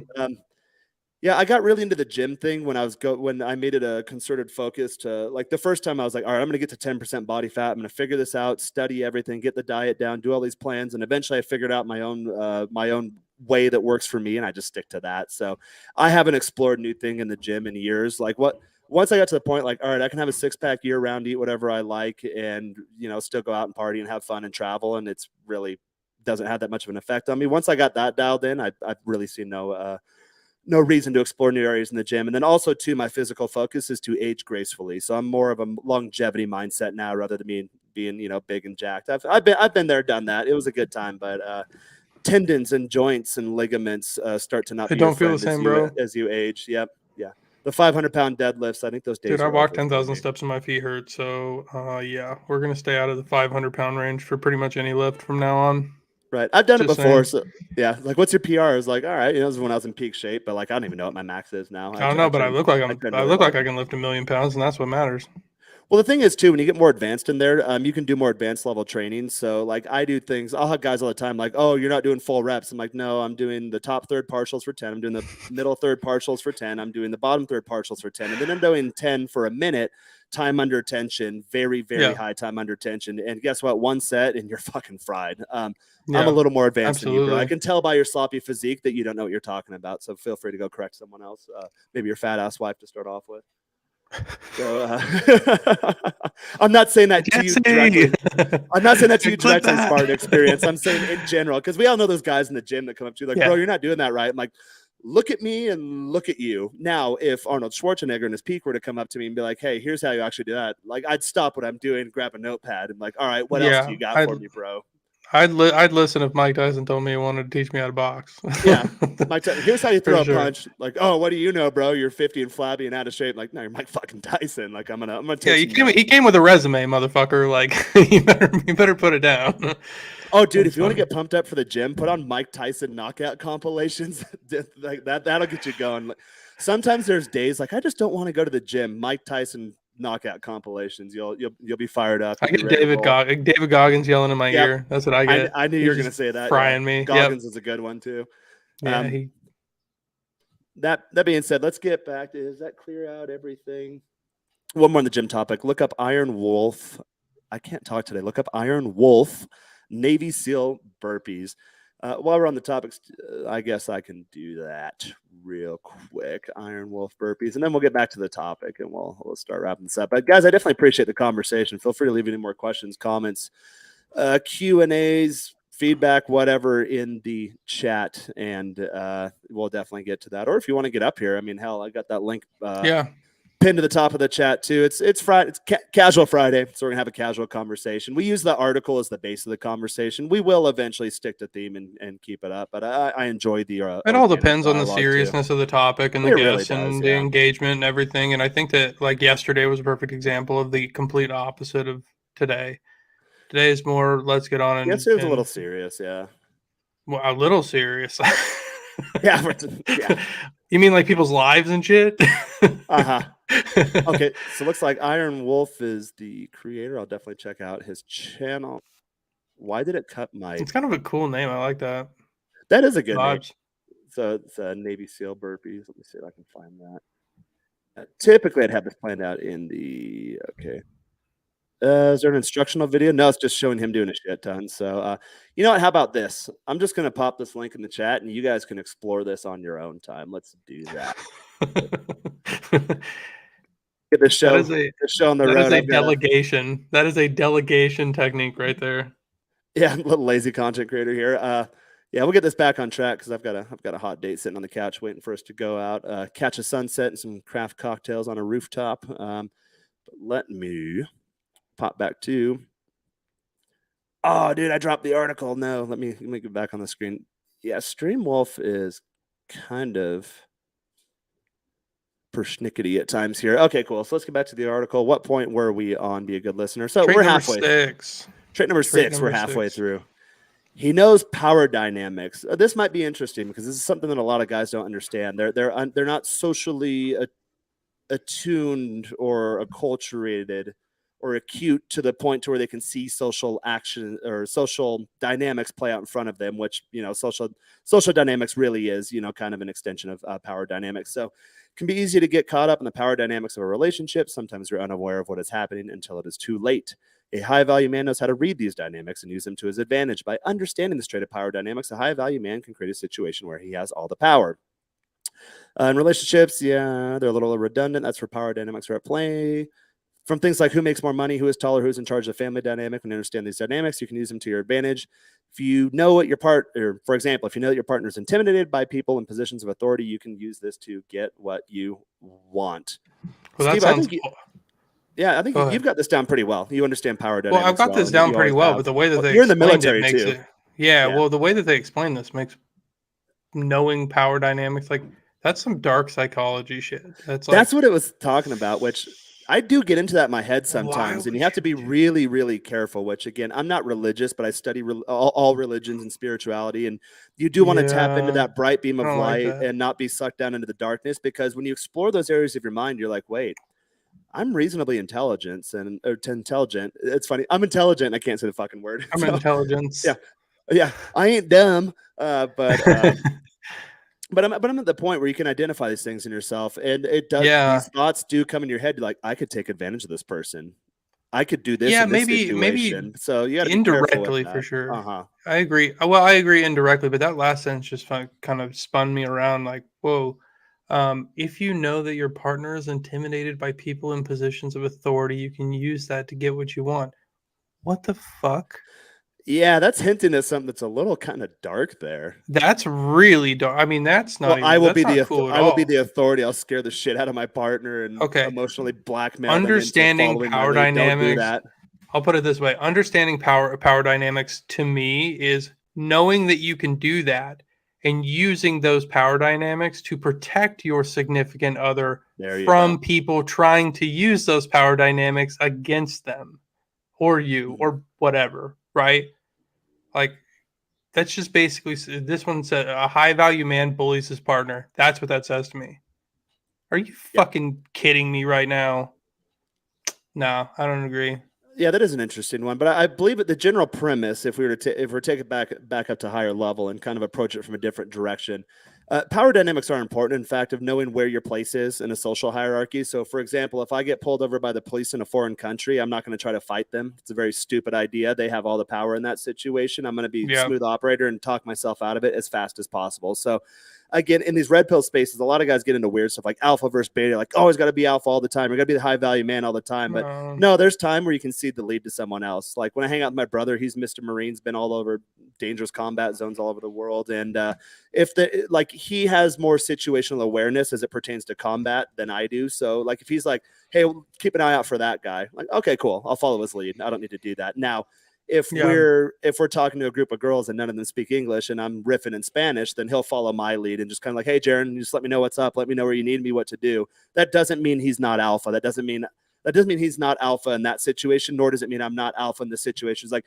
hey, we're gonna go to the firing range and fire a 50 cal. That was his weapon system of his job in the military. And yeah, he knows this. I will go ahead and take his lead. That is a weapon system I prefer not to fuck up, for my first time on it. So yeah. So this actually, you have to be socially and situationally aware of the power dynamics at play and where you fall into that overall schema. This goes back to trait number 1, actually, EI, right? Of course, like in most rooms, I'm 6'1", 235 pounds. You're bigger than most guys, yeah. Yeah, I'm bigger than most people. I'm BRB. I'm going to take a bio break, but keep going. Yeah, I'm physically imposing. So there's and I'm not the biggest guy, but I'm generally one of the biggest in the room. I'm generally one of the mouthiest, generally one of the most assertive. But all this tells me is that they're telling you that a high value man should be nearly, if this is the right term, a sociopath. Like what human being on this planet would do that? But I understand the straight power dynamics. I mean, a couple of these have been not good.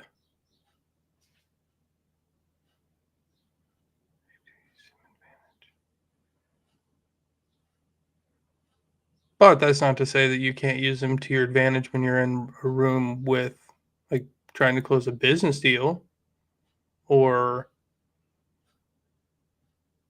protect your partner or something like that. But I just don't see this as being a good thing at all.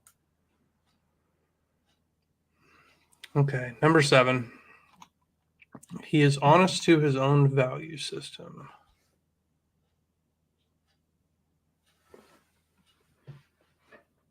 We all have a personal value system that we live by.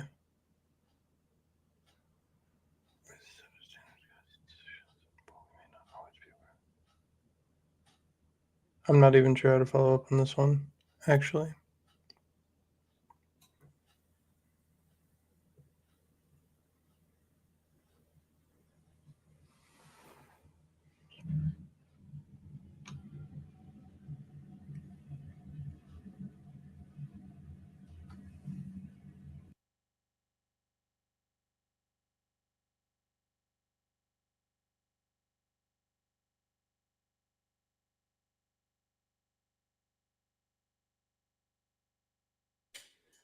Sorry about that. No, you're good. I had to take a quick bio break. I know I had the headphones on, although I was on mute. I'm like, oh no, dead air. I was a radio guy. Dead air was me reading trait number 7 and not understanding how to even follow up on it, honestly. That's why I read it out loud and then kind of go back and hit the points. Yeah, when I was on radio, they trained you more than 4 seconds dead air. People are going to tune in the next station. I'm like, oh no. But look at so we're back. We're back. So yeah, it's alive. This isn't edited, so.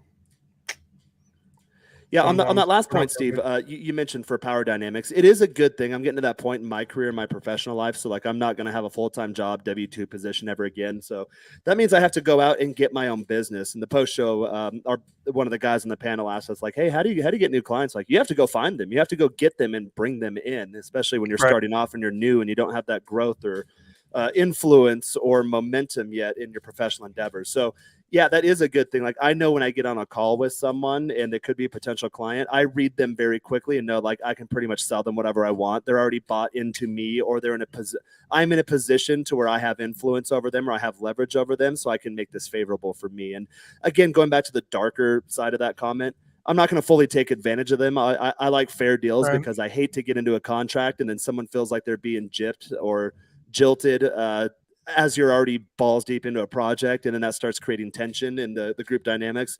Like I said, I try to be smooth operator. I like things to just go nice and smooth and efficiently, one and done, get in, get out, and move on to the next thing, and everyone get paid and have a good time at the end of the day. And usually for those types of projects, we'll meet up and go party or something. But yeah, but it is good. It is beneficial to know power dynamics in business. 100%. And that's what I was going to say. It's all about intention, right? Like if you're like intending on taking advantage of each other, like people intending on using power dynamics to control your partner, shit like that. Like that's just fucking sociopathic. Like what are you doing?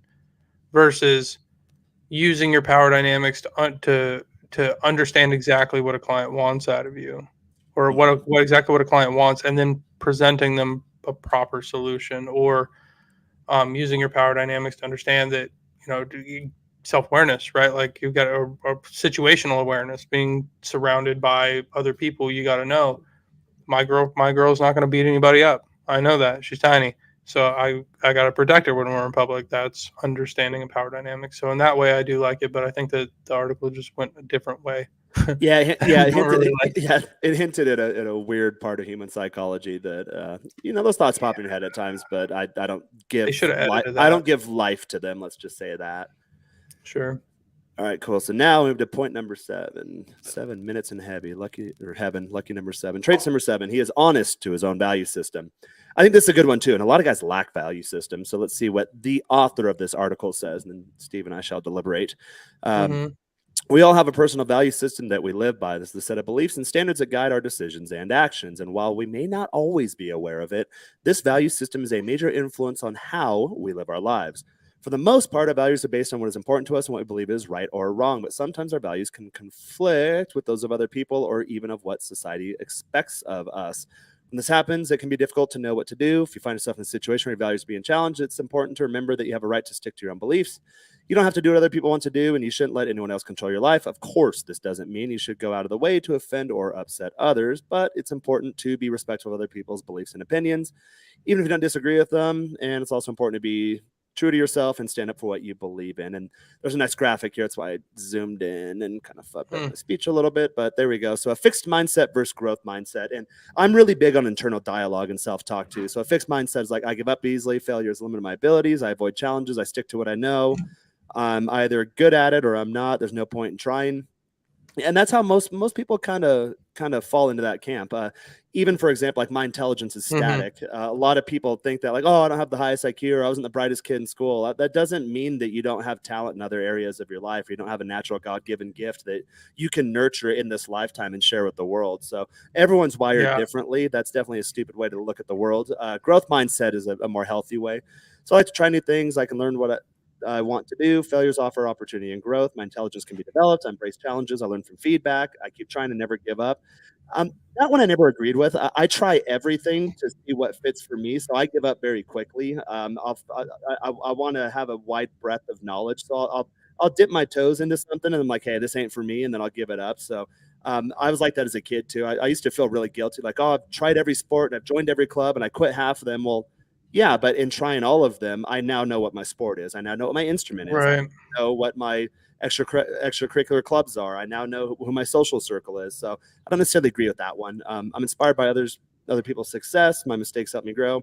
And I know this will help me even though it's difficult. So yeah, that's more about like developing just in general, more positive mindset. But yeah, the thing is though that the fixed mindset is how we're programmed. It's how we're wired. So and you can reprogram yourself too, which I think 100%. It's a muscle like anything else. But I was just reading those, and I'm like, that sounds exactly like what your parents tell you to do, because they want you to have a nice, easy, whatever life. But yeah, everything you do. Oh, my mom called me the other day. She's like, you quit your corporate jobs. What are you gonna do? I'm like, I'm making more money what I'm doing now than I was on a corporate contract, so it made no sense for me to continue doing that.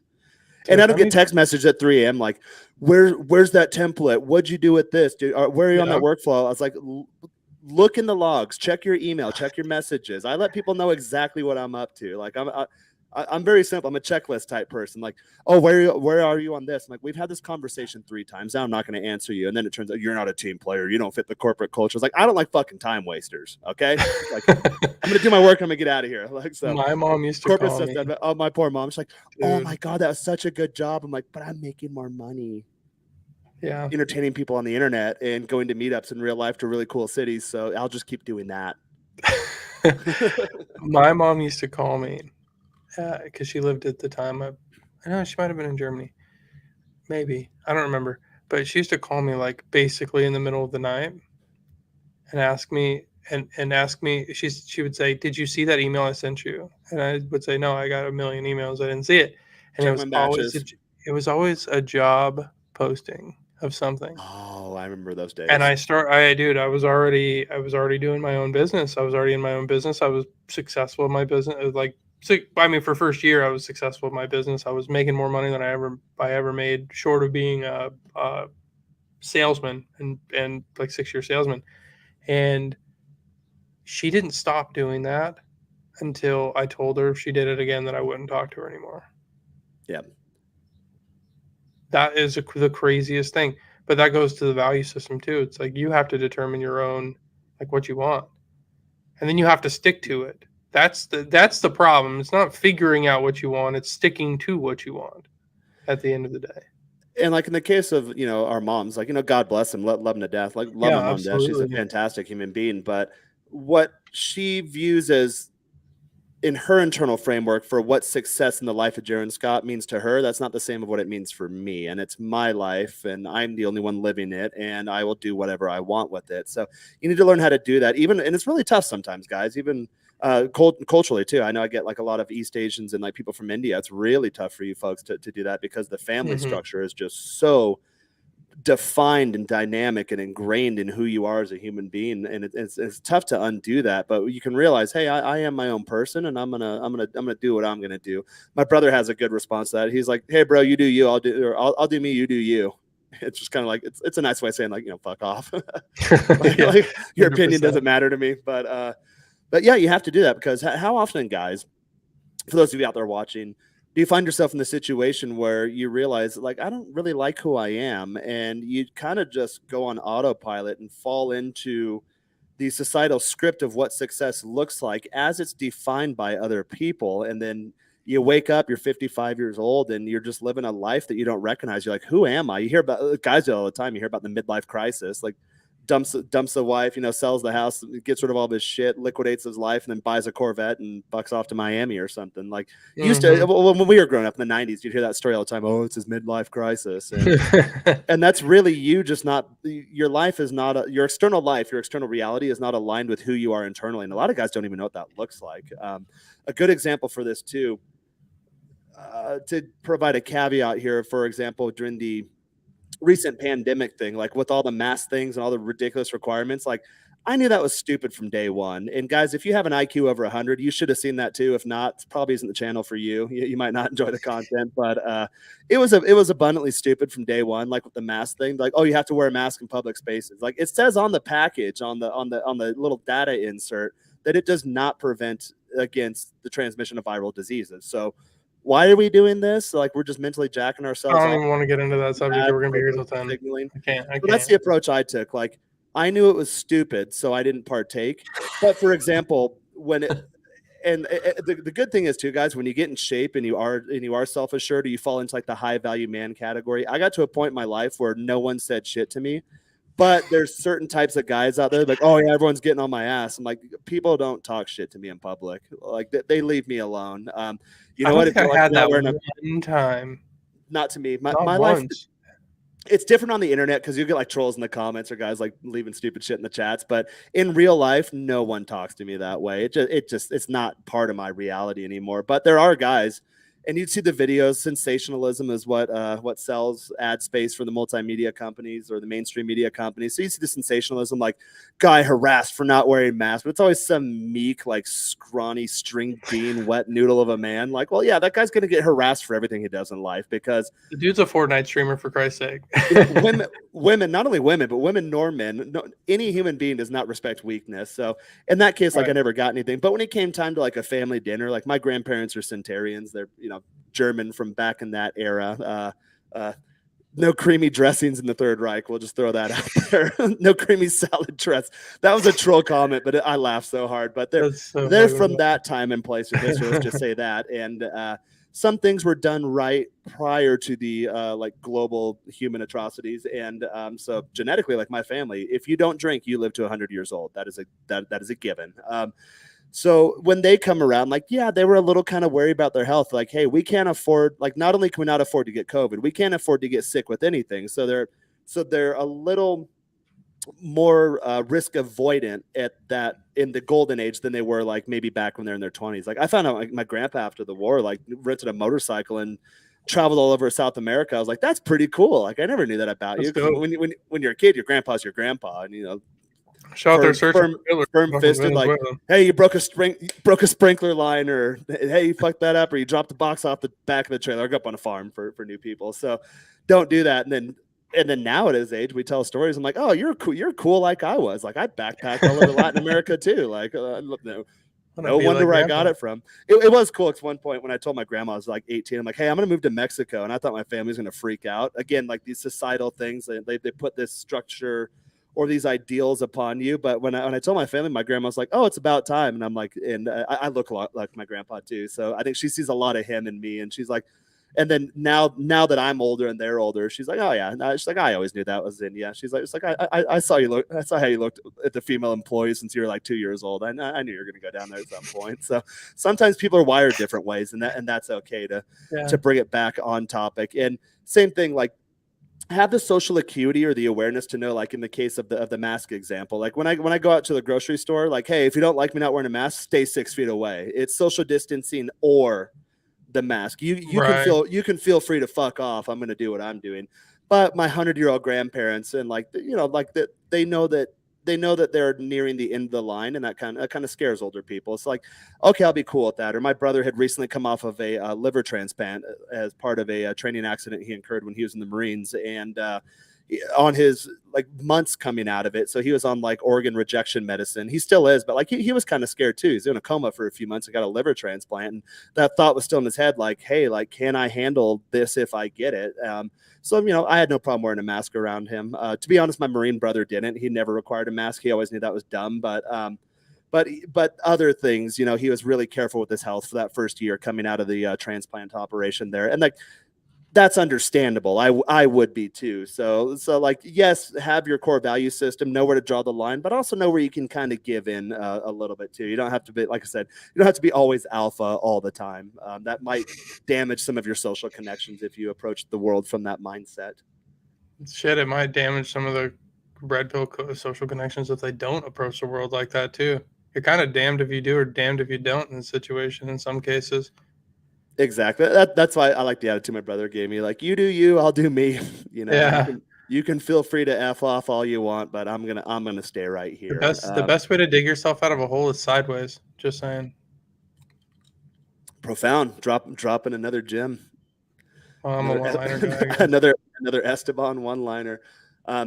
Yeah, this actually sums it up perfectly. And this is a Rich Cooper truism. So manage the fucks you give. And that's really all it comes down to. Like, okay, yeah, like for the airplane thing, like, all right, like wearing a mask is obviously stupid, but I want to get on this flight and get to New York in 6 hours rather than driving for Lord knows how many days and spending God knows how much money. Like, it's more convenient for me to just put the mask on. And then obviously, like, you can bend it, or you can, like, most people pull over their face, like, just bring a thing of like beef jerky or like some candy you can suck on slowly and like, oh, I'm eating the whole flight. So there's ways around that, but like, I'm not going to make a scene and be like some Twitter viral or TikTok sensation. Like, oh, like dipshit gringo gets kicked off of a fucking international flight because I absolutely refuse to give into stupidity of wearing the mask, you know? So I'm yeah, 50-50 on it. Yeah. Pick your battles, manage the fucks you get. That's exactly that was the term I was going to use. It's like when it gets to the point that it's like preposterous, like fine, I get it. But for now, just do it and don't cause a fucking scene. It's like people who fight cops and stops. Like, what are you doing? Yep.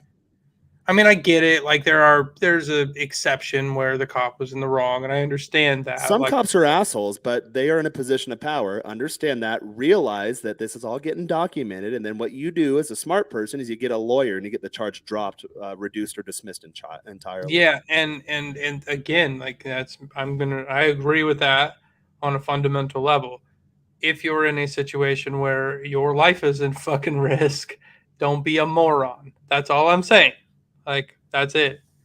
One line. It's like I told the story the other day. Like I got robbed here at Knife Point years ago, and all they got was my iPhone. I had full insurance on it, so literally that same day I went and got a brand new iPhone, which I was due for an upgrade anyways. So I was already putting that off, and I couldn't resell the old one. That sucks. So like maybe like $200-300, I was out for that thing. But when I told people that story, like close friends of mine, they'd be like, you know what I would have done? I would have kicked the guy's ass. I would have karate chopped him, or I would have done like a throat hold. I'm like, no, you wouldn't. That is not what you would have done. That's not how that works, bud. You would have done exactly what I did, because I don't want to be stabbed in a back alley in a foreign country. That just does not. That's not my life plan. I'd rather have that not happen. I can make a couple $100 back very quickly. I'm very good at what I do, and I charge a lot for it, especially in the professional front. Yeah, like it's an inconvenience. It sucks. Should have had a little more situational awareness. It is what it is. But yeah, I had a lot of guys like, you know what I would have done? Like, no, you would not have done that. I know what you would have done. You're actually a pussy, because you still live in your parents' house at 27 years old, and you have a drug and alcohol problem, and you can't pay rent on time. So no, you are not the type of person who would have done what you're purporting you would have done. Let's just say that. No comment. Tangent. Yeah, you know exactly who I'm referring to. We had a couple of dipshit roommates years ago. Yeah, but I'll get back to the article. And we'll start wrapping judo this up. chop. Yeah, judo chop. Yeah, karate chop action. Not every '90s action figurine. That was a South Park joke. Not an Aikido master. Karate chop. Yeah. I don't know why that's chop action. So let's see. Let's make sure I've got this shared on the screen. So trait number 8. Oh, I just did a Peter Brady fucking voice modulation there. Traits number 8. He has a growth mindset. So it is said that the measure of a man is not in how he handles things. I hate it when there's typos when I'm reading that loud. It is said that the measure of a man is not in how he handles things when things are easy, but instead in how he overcomes adversity. A high value man understands this trait and has a growth mindset, always striving to better himself regardless of the difficulties he faces. It is this unyielding determination and willingness to improve that makes him someone worth admiring and respecting. According to appeal to authority, according to world-renowned Stanford University psychologist Carol Dweck, psychologists are always chicks, and they're always crazy chicks. People with a growth mindset believe that their abilities and intelligence can be developed through hard work, good strategies, and feedback from others. This belief leads them to take on challenges, persist in the face of setbacks, and see failures as an opportunity to grow and learn. And you know what? I think this graphic actually goes with this trait number 8. So yeah, that's exactly what it does. Yeah, so we already went through that, but yeah, feel free to expand upon it. Did it take him a world-renowned Stanford University psychologist to figure out that people grow their mindset, have a growth mindset with like?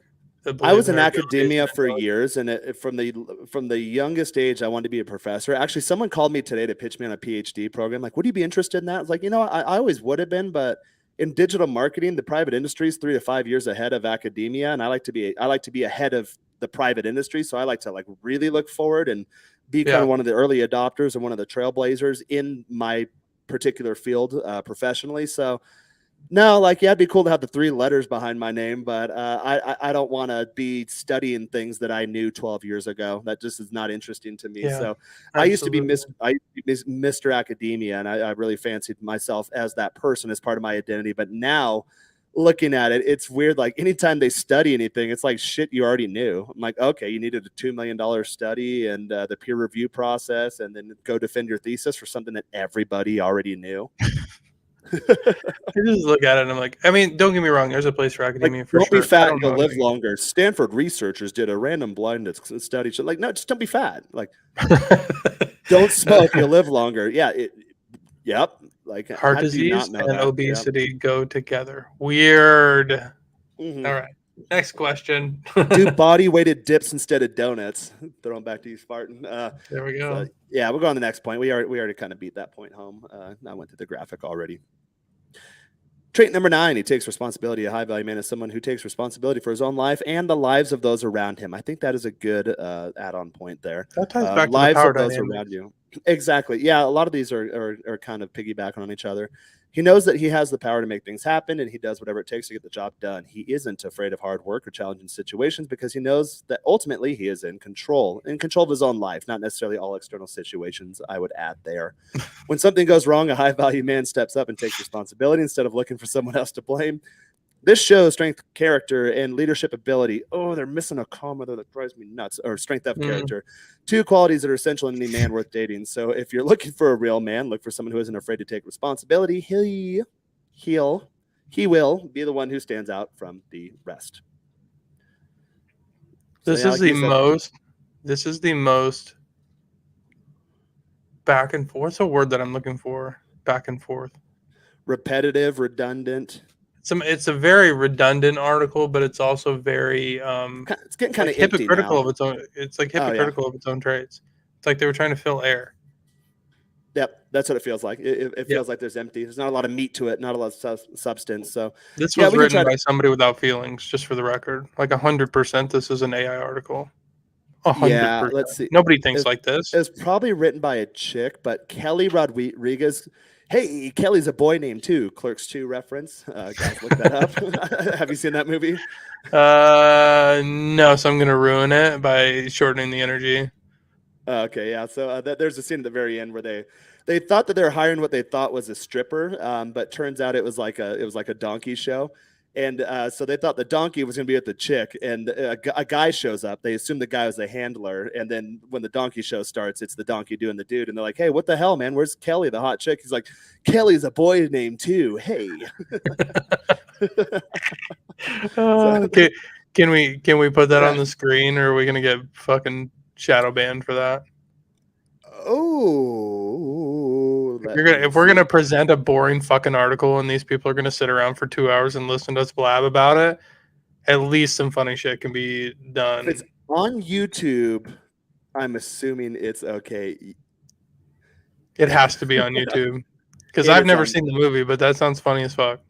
It is on YouTube. You have to worry about copyright stuff, but it's usually like a Creative Commons license. So as long as we critique on it or we laugh about it or we point stuff out, which we have, we presented it's like a reaction video, basically. Yeah, exactly that. Yeah. So cool. Do we have time? Do you want the full 2-minute clip or just like the 2-minute clip punchline? Yeah. No, you can't do the punchline. You got to do the whole thing.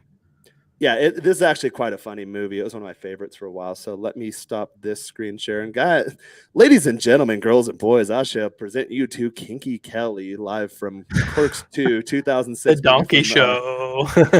Kevin Smith. I used to really like Kevin Smith, but he's a good example. He got a little preachy at one point, went a little too like left leaning for me, which it's cool, man. I got friends all over the political spectrum. Like if you're a cool dude, you're a cool dude. I don't really care what you think, but he got a little too preachy, and then kind of started turning me off. But where would I be on the political spectrum to you? I think we're probably pretty similar. I'm libertarian. Like Joe Rogan's philosophy is like, don't be an asshole. It's pretty much it. Oh, well, I mean, that's pretty much do what you do. I'll do what I do. You stay in your lane. I'll stay in my lane. If we want to, merge our lanes and travel together a little quicker, then hey, we can do that. That's up to you and me at the same time. But I really don't care too much. I used to get really political and it drove me nuts. I do align more with one party than another, but that's not because I've changed my political views. It's because the parties changed their platforms. I'm just like, oh, I guess I'm this now, But yeah, let me put Kinky Kelly on the roll the tape. Roll it. Come on, man. I only surf Transformers sites when there's girls around so they can see how cool I am. So what are you doing then? Trying to secure a going away present for Mr. Dante. Really? Well, how about an Arwen sword replica? What? Because it's like thoughtful and practical. Because a dork. I was thinking of something a little more sexy. Well, what's sexier than an elf princess's sword? A donkey show. What's that? You ever see a chick give a mule a blowjob? Oh, gosh! Jesus. If you spoil this, I'm going to brain you. You're going to keep your mouth shut? Oh, 6 humor is awesome. God, that's bestiality. Comedy doesn't exist anymore. During the early 2000s, it was funny. Me, Dante, you. I don't want to see something 2000 like to that. 2010. I think 2012 it died. Because it's fucked up. I want to see if a chick with a mouthful of donkey spunk swallows. All right, here we go. Kinky Kelly and the Sexy Stud. Straight from their dirty debut in Tijuana, Kelly's taking it on the road. Taking it in the ass, that is. You gotta get it, bro. Well, like wordplay that good. Did they show pictures? Only one. Yeah, they don't write movies like that anymore. That was good wordplay. Really? Let me borrow your cell phone. Oh, well, cuz I'm only supposed to use it to call my parents in case of an emergency. This is an emergency. We got to lock up Kinky Kelly for tonight so we can give Mr. Dante a memorable send-off. You love Mr. Dante, don't you? In a non-gay way. Then give me your phone. Mr. Dante's never seen a donkey show. And it'd be nice to give him this before he goes off to Florida and gets married.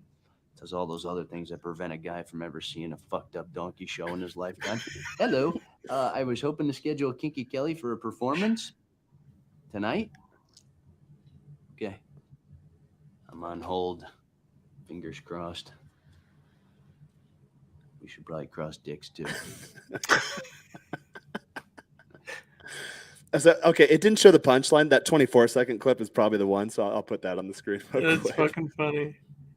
Yeah, it's that. So there's We the don't get setup. those exchanges anymore. That's crazy. You don't see that in film or mainstream media at all anymore. That is all so PC I violating. love that. That was exactly, dude. That's exactly the humor that we come off of, though. Like that's where we come from. Just like Ace Ventura style humor. Yeah, that one is funny Preposterous too. humor. Yeah. So let's see. The quality's not as good, but let me see if this one brings the punchline home. Boys, you can't be in prison for watching an interspecies sex act. You guys will walk. Most all get will be a fine for animal abuse and a lot of disgusting looks. We asswipe conservatives who can't appreciate sexual exploration. Nah, it's not the punchline either. I miss my donkey. We might have to give up on this. Yeah. Why not even show the punchline? Yeah, it might not be, but you guys get the idea. So at a point, just watch Clerks 2. It's actually a really funny movie, and it's towards the end there.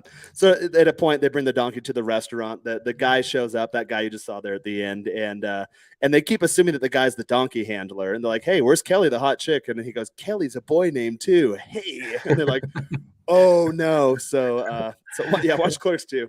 They came out with a recent one, Clerks 3, actually. I saw it on an airplane a couple trips ago, but it wasn't as good as the original Clerks. But again, I used to be a big Kevin Smith fan, and he kind of gone a little too far left for my taste. But I still appreciate his satire and his humor. Trait number 9. He Yeah, takes trait number 9. responsibility. Let's see. Center right. Yeah, that's probably about where I am. Although in the 90s, it's weird. You realize politically you're kind of aligned with whatever you grew up with. So Yeah, 90s, totally. I'd say like in 90s, I would have been like a Bill Clinton Democrat, and I hold largely those views still, but now you're considered center of right. So like the Overton window has shifted considerably. My views have not shifted at all. I was libertarian for a while because I've had political aspirations at points in the past, and I may entertain that in the future, although with a channel like this, probably not going to happen. Probably not. Yeah, probably not. But I was libertarian for a while, and then I realized like they're just not really serious about winning, and I'd like to be on a winning team, or at least show up to the game to play. Let's just say that. Mhm. So you can use your imagination. You can probably figure out where I have fall zero politically. political affiliation. I have no idea what half of it even means, so I don't even participate in the discussion. Well, it's weird. It's almost like people get more caught up in the cultural narrative, and politics has aligned itself with the cultural story, like the story of the U.S., the story of who we are. And those two things used to be separated. It used to be that you could be a far right wing guy working with a far left wing guy. And like, as long as you guys got the job done and you're like good teammates and, you travel together, like you wouldn't have an issue with that. Now it's to the point where like, it's almost like a split identity, and the parties have aligned themselves with one of two identities, and you're either all in or all out. And I think that's very toxic, and it's very dangerous. I have a completely ignorant I choose theory. to stay away from it. Yeah, what's up? Oh, I love it. I think I have a completely ignorant theory. I think they're all the same thing. I think they're doing I think they're playing the game behind the wall. Behind closed doors. Close the curtains, shake friends. hands with your enemy. Like, why wouldn't they be? If you've ever ran into trouble with the law before, not saying I have, not saying I haven't, I have got a DUI at one point, got that reduced, and then eventually it's completely off my record. But I realized really quickly, and I actually got a reckless driving ticket right after I turned 16. So I hired a lawyer. My cousin was like a prosecutor at the state level at that point. So I asked her, like, hey, like, what lawyer should I go for? She's like, oh, well, your prosecutor's kind of a bitch. And like, this lawyer's really good for these types of cases, but the prosecutor's going to throw the book at you because she knows me and she doesn't like me. And so there's like politics in any industry, like even the legal industry. And then she's like, oh, pick this guy. He's best friends with the judge. And they're actually like illegal street racers on the side. But you didn't hear that from me. So, all right, cool. So when I went and met my lawyer for like my consultation, the judge was there, like hanging out. So like I already knew I was going to get that charge dropped. You know what I mean? Like, that's how you play the game. That's why you don't fight cops, my friends. You go on the internet and do a little research and ask some people who are in the know, and you get your shit taken care of like a fucking man does. But that's what that really looks like. At the end of the day, the prosecutor and the defense attorney, like they're not necessarily friends, but they could be. Like my family hosts Hollywood parties, and my family's involved in local politics, so all of these people show up, and you'll see them on the news, for a big case, like let's say like a murder case or something. You'll see them on the news and they're presented as adversaries, but in real life they know each other. You know, they've been on either side of the aisle numerous points in their career. So that's oftentimes they work together. Point. Dude, okay, so I'm gonna give you a little secret. Most cops, and I say most, being 8 out of 10, maybe 9 out of 10, you might get a try hard every once in a while, like who loves being a cop. But 8 to 9 out of 10 cops are exactly like you. They just have a job. They're mostly cool as fuck. They're all, I mean, dude, I hung out in a couple of cities where I knew like the majority of the police force, and they were just dudes who liked sports. They're not like most of them. There was like 1 or 2 tryhards, but because I was on that side, you know, I wasn't a cop or anything. But yeah, I got pulled over once. I'm telling some pullover stories. I got pulled over once. I was sitting at the borderline, crossing from Tijuana to San Diego, and I was driving an old Porsche at that point. And those lines suck because you can sit there for hours at times, and sometimes they close down, sometimes it's changed a shift, and then you're bored as fuck, and it's congested, and there's street vendors yelling in your window trying to sell you weird shit you don't need. And then all of a sudden, you go through your checkpoint, and for me, like they say in Spanish that I have a good American profile. So like I never get sent to secondary. Like they look at like, oh, Fort Worth, because it says your place of birth. Like, oh, Texas, yeah, come on in. You know, they don't ask me shit. And and then all of a sudden you have a straightaway. It's where the I-5 starts when you cross from Tijuana to San Diego. There's no traffic because Mexico's behind you, and there's a big line waiting to go through the border. So you have like 7 lanes wide the fuck open. And I got on, and so like a guy pulled me over and he's like, dude, do you know how fast you're going? I was like, bro, I have no idea. And he was a younger kid. I think I was in my late 20s, early 30s at that point. This kid was like clearly new to the force, you know, kind of like you can tell by a man's demeanor, you know, if he's seasoned or not. And this kid seemed like really impressed. Like I had a nice car and I'm a good looking guy. And I may have had a good looking girl with me at that time. And he's like, bro, do you know how fast you're going? I'm like, dude, no idea. He's like, I'm not going to tell you. He's like, okay, yeah, you're going like 126. I'm like, oh, oops. Like you never admit to it. Like, oh, I have no idea. And then he's like, what? And then the way he worded it, be careful of the wording. He's like, what would compel someone to go that fast? Like, let's say hypothetically, I sat at the border in Tijuana for 3 hours, sweating my dick off in the summer sun. And then all of a sudden across the board and there's 7 lanes wide open. And I'm just going through the gears, what I think is the speed limit, but you know, it's a Porsche and Porsches are built to go fast. And maybe accidentally in this hypothetical scenario, someone may have broken the speed limit. Like that could have happened.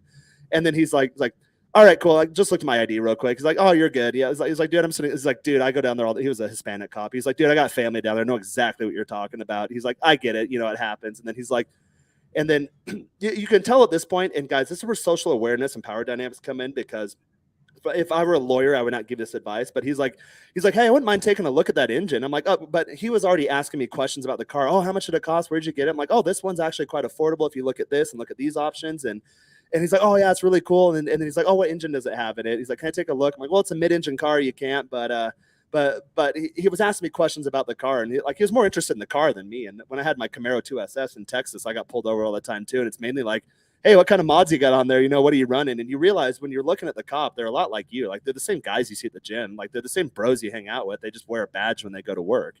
And they're usually less happy than you, believe it or not. Yeah, so just be cool. I remember one time I was going to my hometown. You know where I'm from, similar to where you're from, just 40 minutes away, 40 miles away. Mm-hmm. And my brother was a really big deal, like in the local baseball scene. He was all state and he was well known, and he was recruited to a D3 school that had like a 1-19 record, and he led them in 4 years, like built the incoming freshman classes and went to an undefeated team and won the D3 College World Series. So he's very well known in my town, and that's helped him out immensely in his career. And we got pulled over one time by a cop, and it was his buddy growing up, a kid that used to really look up to him. I think the kid was a year behind him in school, but he'd kind of just follow my brother around and idolized him. So I'm the oldest, so I remember this kid coming around the house like, oh, it's fucking Jimmy, and so he gets pulled over. My brother's just like, oh shit, like it has to be a pain in my ass or whatever, like pulling stuff out of the glove box, and the cop comes up. He's like.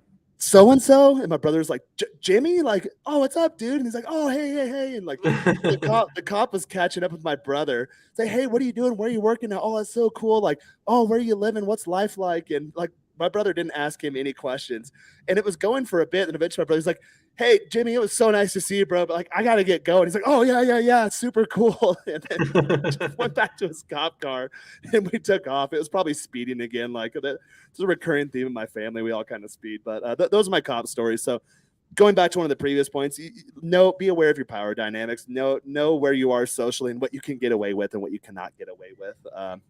That should help you out. Look to improve those. Yeah, exactly. So pre-woke, that's in reference to my political ideology, pre-woke. Like, I'll just stop here. I think the late 90s were a pretty good time frame. Like, I'll just operate like I'm still in the 90s. Yeah, I ran out of gas back then. Yeah, right. Overton window. Yep, that's quite true. Ego investment is political identity. In political identity. Ego investment in political identity. Yeah.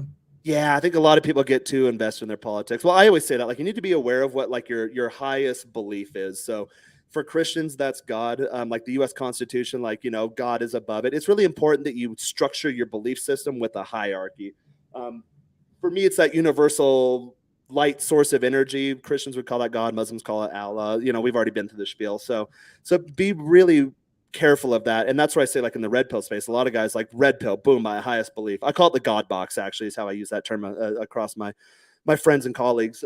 But be aware of what you put in your God box. For some people, it's their sports team. Like when the Oakland Raiders came to town in San Diego back when the Chargers were still there, they would stop serving beer at halftime. And in the paper on Monday, they'd be like, success, only 38 people stabbed in the parking lot, no shootings this time. And you're just like, oh, like Raiders fans are nuts. That is their religion. That is their highest belief. That their lives are 100%. So shitty that is what they live for. So if they live in Oakland, bro. If you're not aware of what your higher beliefs or guiding principles are, that might be something you want to sit down, take a couple days, take a weekend, go somewhere out in nature. I used to go to the desert and put a tarp down and stare at the sky and, microdose mushrooms and get lost in the infinite nature of our universe, and that will become very clear to you very quickly. But if you haven't done that, then be careful. But if your highest belief is whatever you see on whatever news source you prefer, like I only watch Fox News, so that defines my entire belief system. Or I only watch Rachel Maddow, on the other side of the aisle. That's my entire belief system. Then you've got a lot of work to do, and I do not want to be in your head because you're probably not living a very happy, healthy life. We'll just say that. All right, let's start. Yeah, no comment. Don't want to be non-PC. Or it's like, just don't care. No, I just have no comment because I agree. All righty, cool. So let me get the screen share on again. These features are not the funnest sometimes, or most fun. I use English words that don't exist oftentimes. So where are we? We're on 10. On the last one. 10. Good. Yeah, let's wrap it up. Yeah, this will bring it all home. This will probably be summation of the entire article. So trait number 10, he is respectful, consistent, and reliable. There are many things that women look for in a man. Respect, consistency, and reliability are some of the most important qualities. A high-value man possesses all these traits and more. If you're looking for a man who will make you feel like the queen that you are, I knew this was a lefty article. I knew it. So, guys, pay attention to language. I studied what's called ethnography. So that's the way in which people use language to describe the way in which they perceive the world or experience it. So whenever I see like king or queen, I usually know that that W word, they're like kind of woke type people. I think I read this article this whole time not knowing it was a chick. Or it's definitely a chick. Yeah. Or it's AI. It's likely AI. Kelly Rodriguez is probably that was the clerk's thing. Got it. Yeah, I read this from a dude's perspective this whole time, like not even considering that this could be written by a female, which is really, really interesting that we can't tell them what is desirable in them, but they can tell us. Huh. Yeah, I tried doing that quite a bit. But anyways, yeah. All right, whatever. Next subject. Yeah. Well, for the other way around, it's like, don't be fat, don't be a bitch. Like, all right, that's pretty much it. But yeah, high value men possess all these traits. If you're looking for a man who will make you feel like the queen that you are, so this is actually written towards women, apparently. Guys, if you call your girl a queen, then guess what? You are not the king in your relationship. Let's just say that. A high value man knows his worth and isn't afraid to show it. He is confident in himself and his abilities, which is attractive to women. He is also reliable and consistent, which means he won't let you down when you need him. I agree with that. Lastly, he respects women and treats them with kindness and respect. If you're looking for a quality male who has it all, you should date a high value man. Yeah, that's just their summary. So same thing there too. Like, again, a lot of red pill guys, they think it's cool or it's in vogue or it's going to get them laid if they trash on women. Yeah. Dog shit, low quality, trash ass chicks that belong on the streets. Yes, you will get those girls. They're extremely easy to lay, and you're not going to be satisfied from it. But if you want like a solid chick, you better get that shit out of your head pretty quickly. So I do agree to a degree. Like, don't lie to anyone. Don't mislead them. Don't lead them astray. Definitely don't let her down. If you say you're going to do something, be a fucking man and do it, and be honest too. Like that. People do this to me all the time, and it drives them nuts because I won't play their fucking game. They're like, you need to promise this. I'm like, well, I can't promise that because it's not a 100% guarantee. So that's what a promise is. I'm not going to promise you that. I was like, I will make every effort possible to do it, but there is a small likelihood it will not happen. And that's about setting expectations. Or like, swear on your mom. I'm like, for some stupid discussion. Like, no, I don't swear on anyone. I will not swear on myself.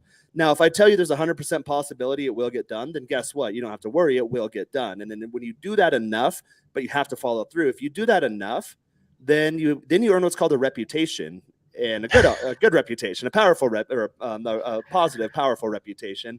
And then as long as you can maintain that reputation, that's where you get the respect. Like, absolutely. I say that you'll hear me say on this channel, like, can't promise you anything, or like, I used to think this way, but now I think that way. It's not an absolute. Like, guys, just be transparent and be direct with what's going on in that head of yours. It'll help you out quite a bit in life. But that sums up the article there. Let's see. There's nothing else in the chat. Steve, do you have anything else to add, or should we start wrapping this guy up? I mean, it's Friday. Like everybody's got other shit to do. So yep. Sun's going down. I have to be on a rooftop soon, and Chico's looking hot coming out of the bathroom right now. So yeah, we'll get going. So guys, that sums up. That's 10 traits of high value man or alpha male, or whatever you want to call it. So let me know in the comments down below. This live stream will end here shortly. So let me know in the comments down below if you're watching this on playback.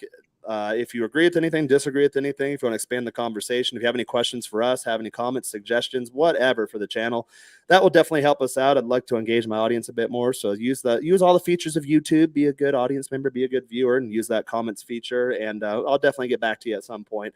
Also, if you haven't done so, if you made it 2 hours through a video and you haven't subscribed to the channel yet, please do that. It is free. You will also need to ring the notification bell and enable all notifications for your channel. Steve and I verified last night, diving into my analytics. My stuff is being throttled. I will have videos come out the gate, and like, this should be viral based on all the metrics, and then YouTube catches it and it caps it.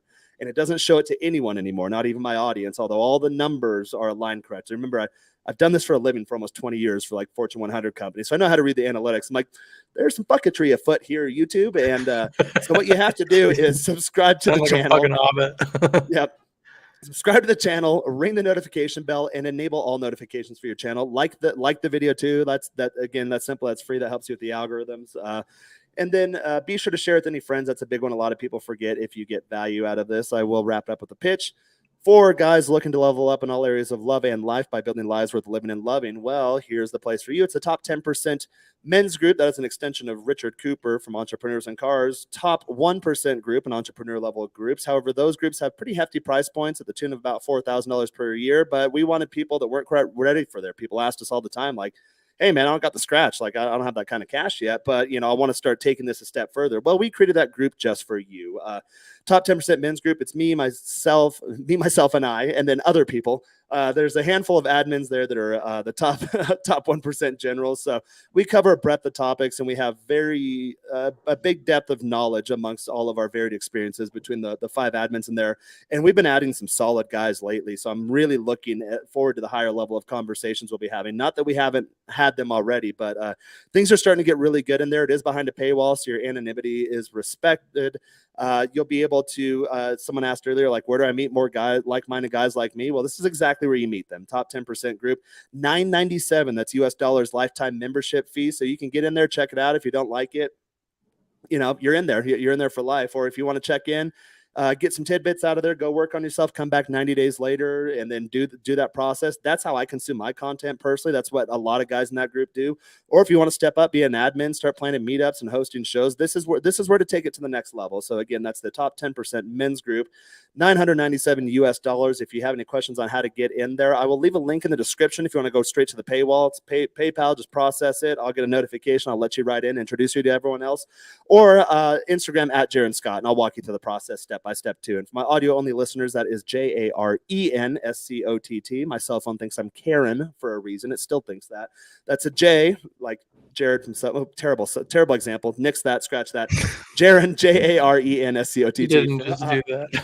For all my audio listeners. Well, no, it was actually, I think, on like a Netflix recommendation the other night or something like that. I'm like, oh, this will be interesting because I work in marketing. I was like, someone did not do their due diligence that well. That's where social acuity and power dynamics come and play. Like, guys, you should know if a piece of shit's sitting across from you, don't make him the face of your brand. If you're unable to do that, you should not work in marketing or a public Subway position. Yeah, sorry. I still like Subway though, but yeah, I've never.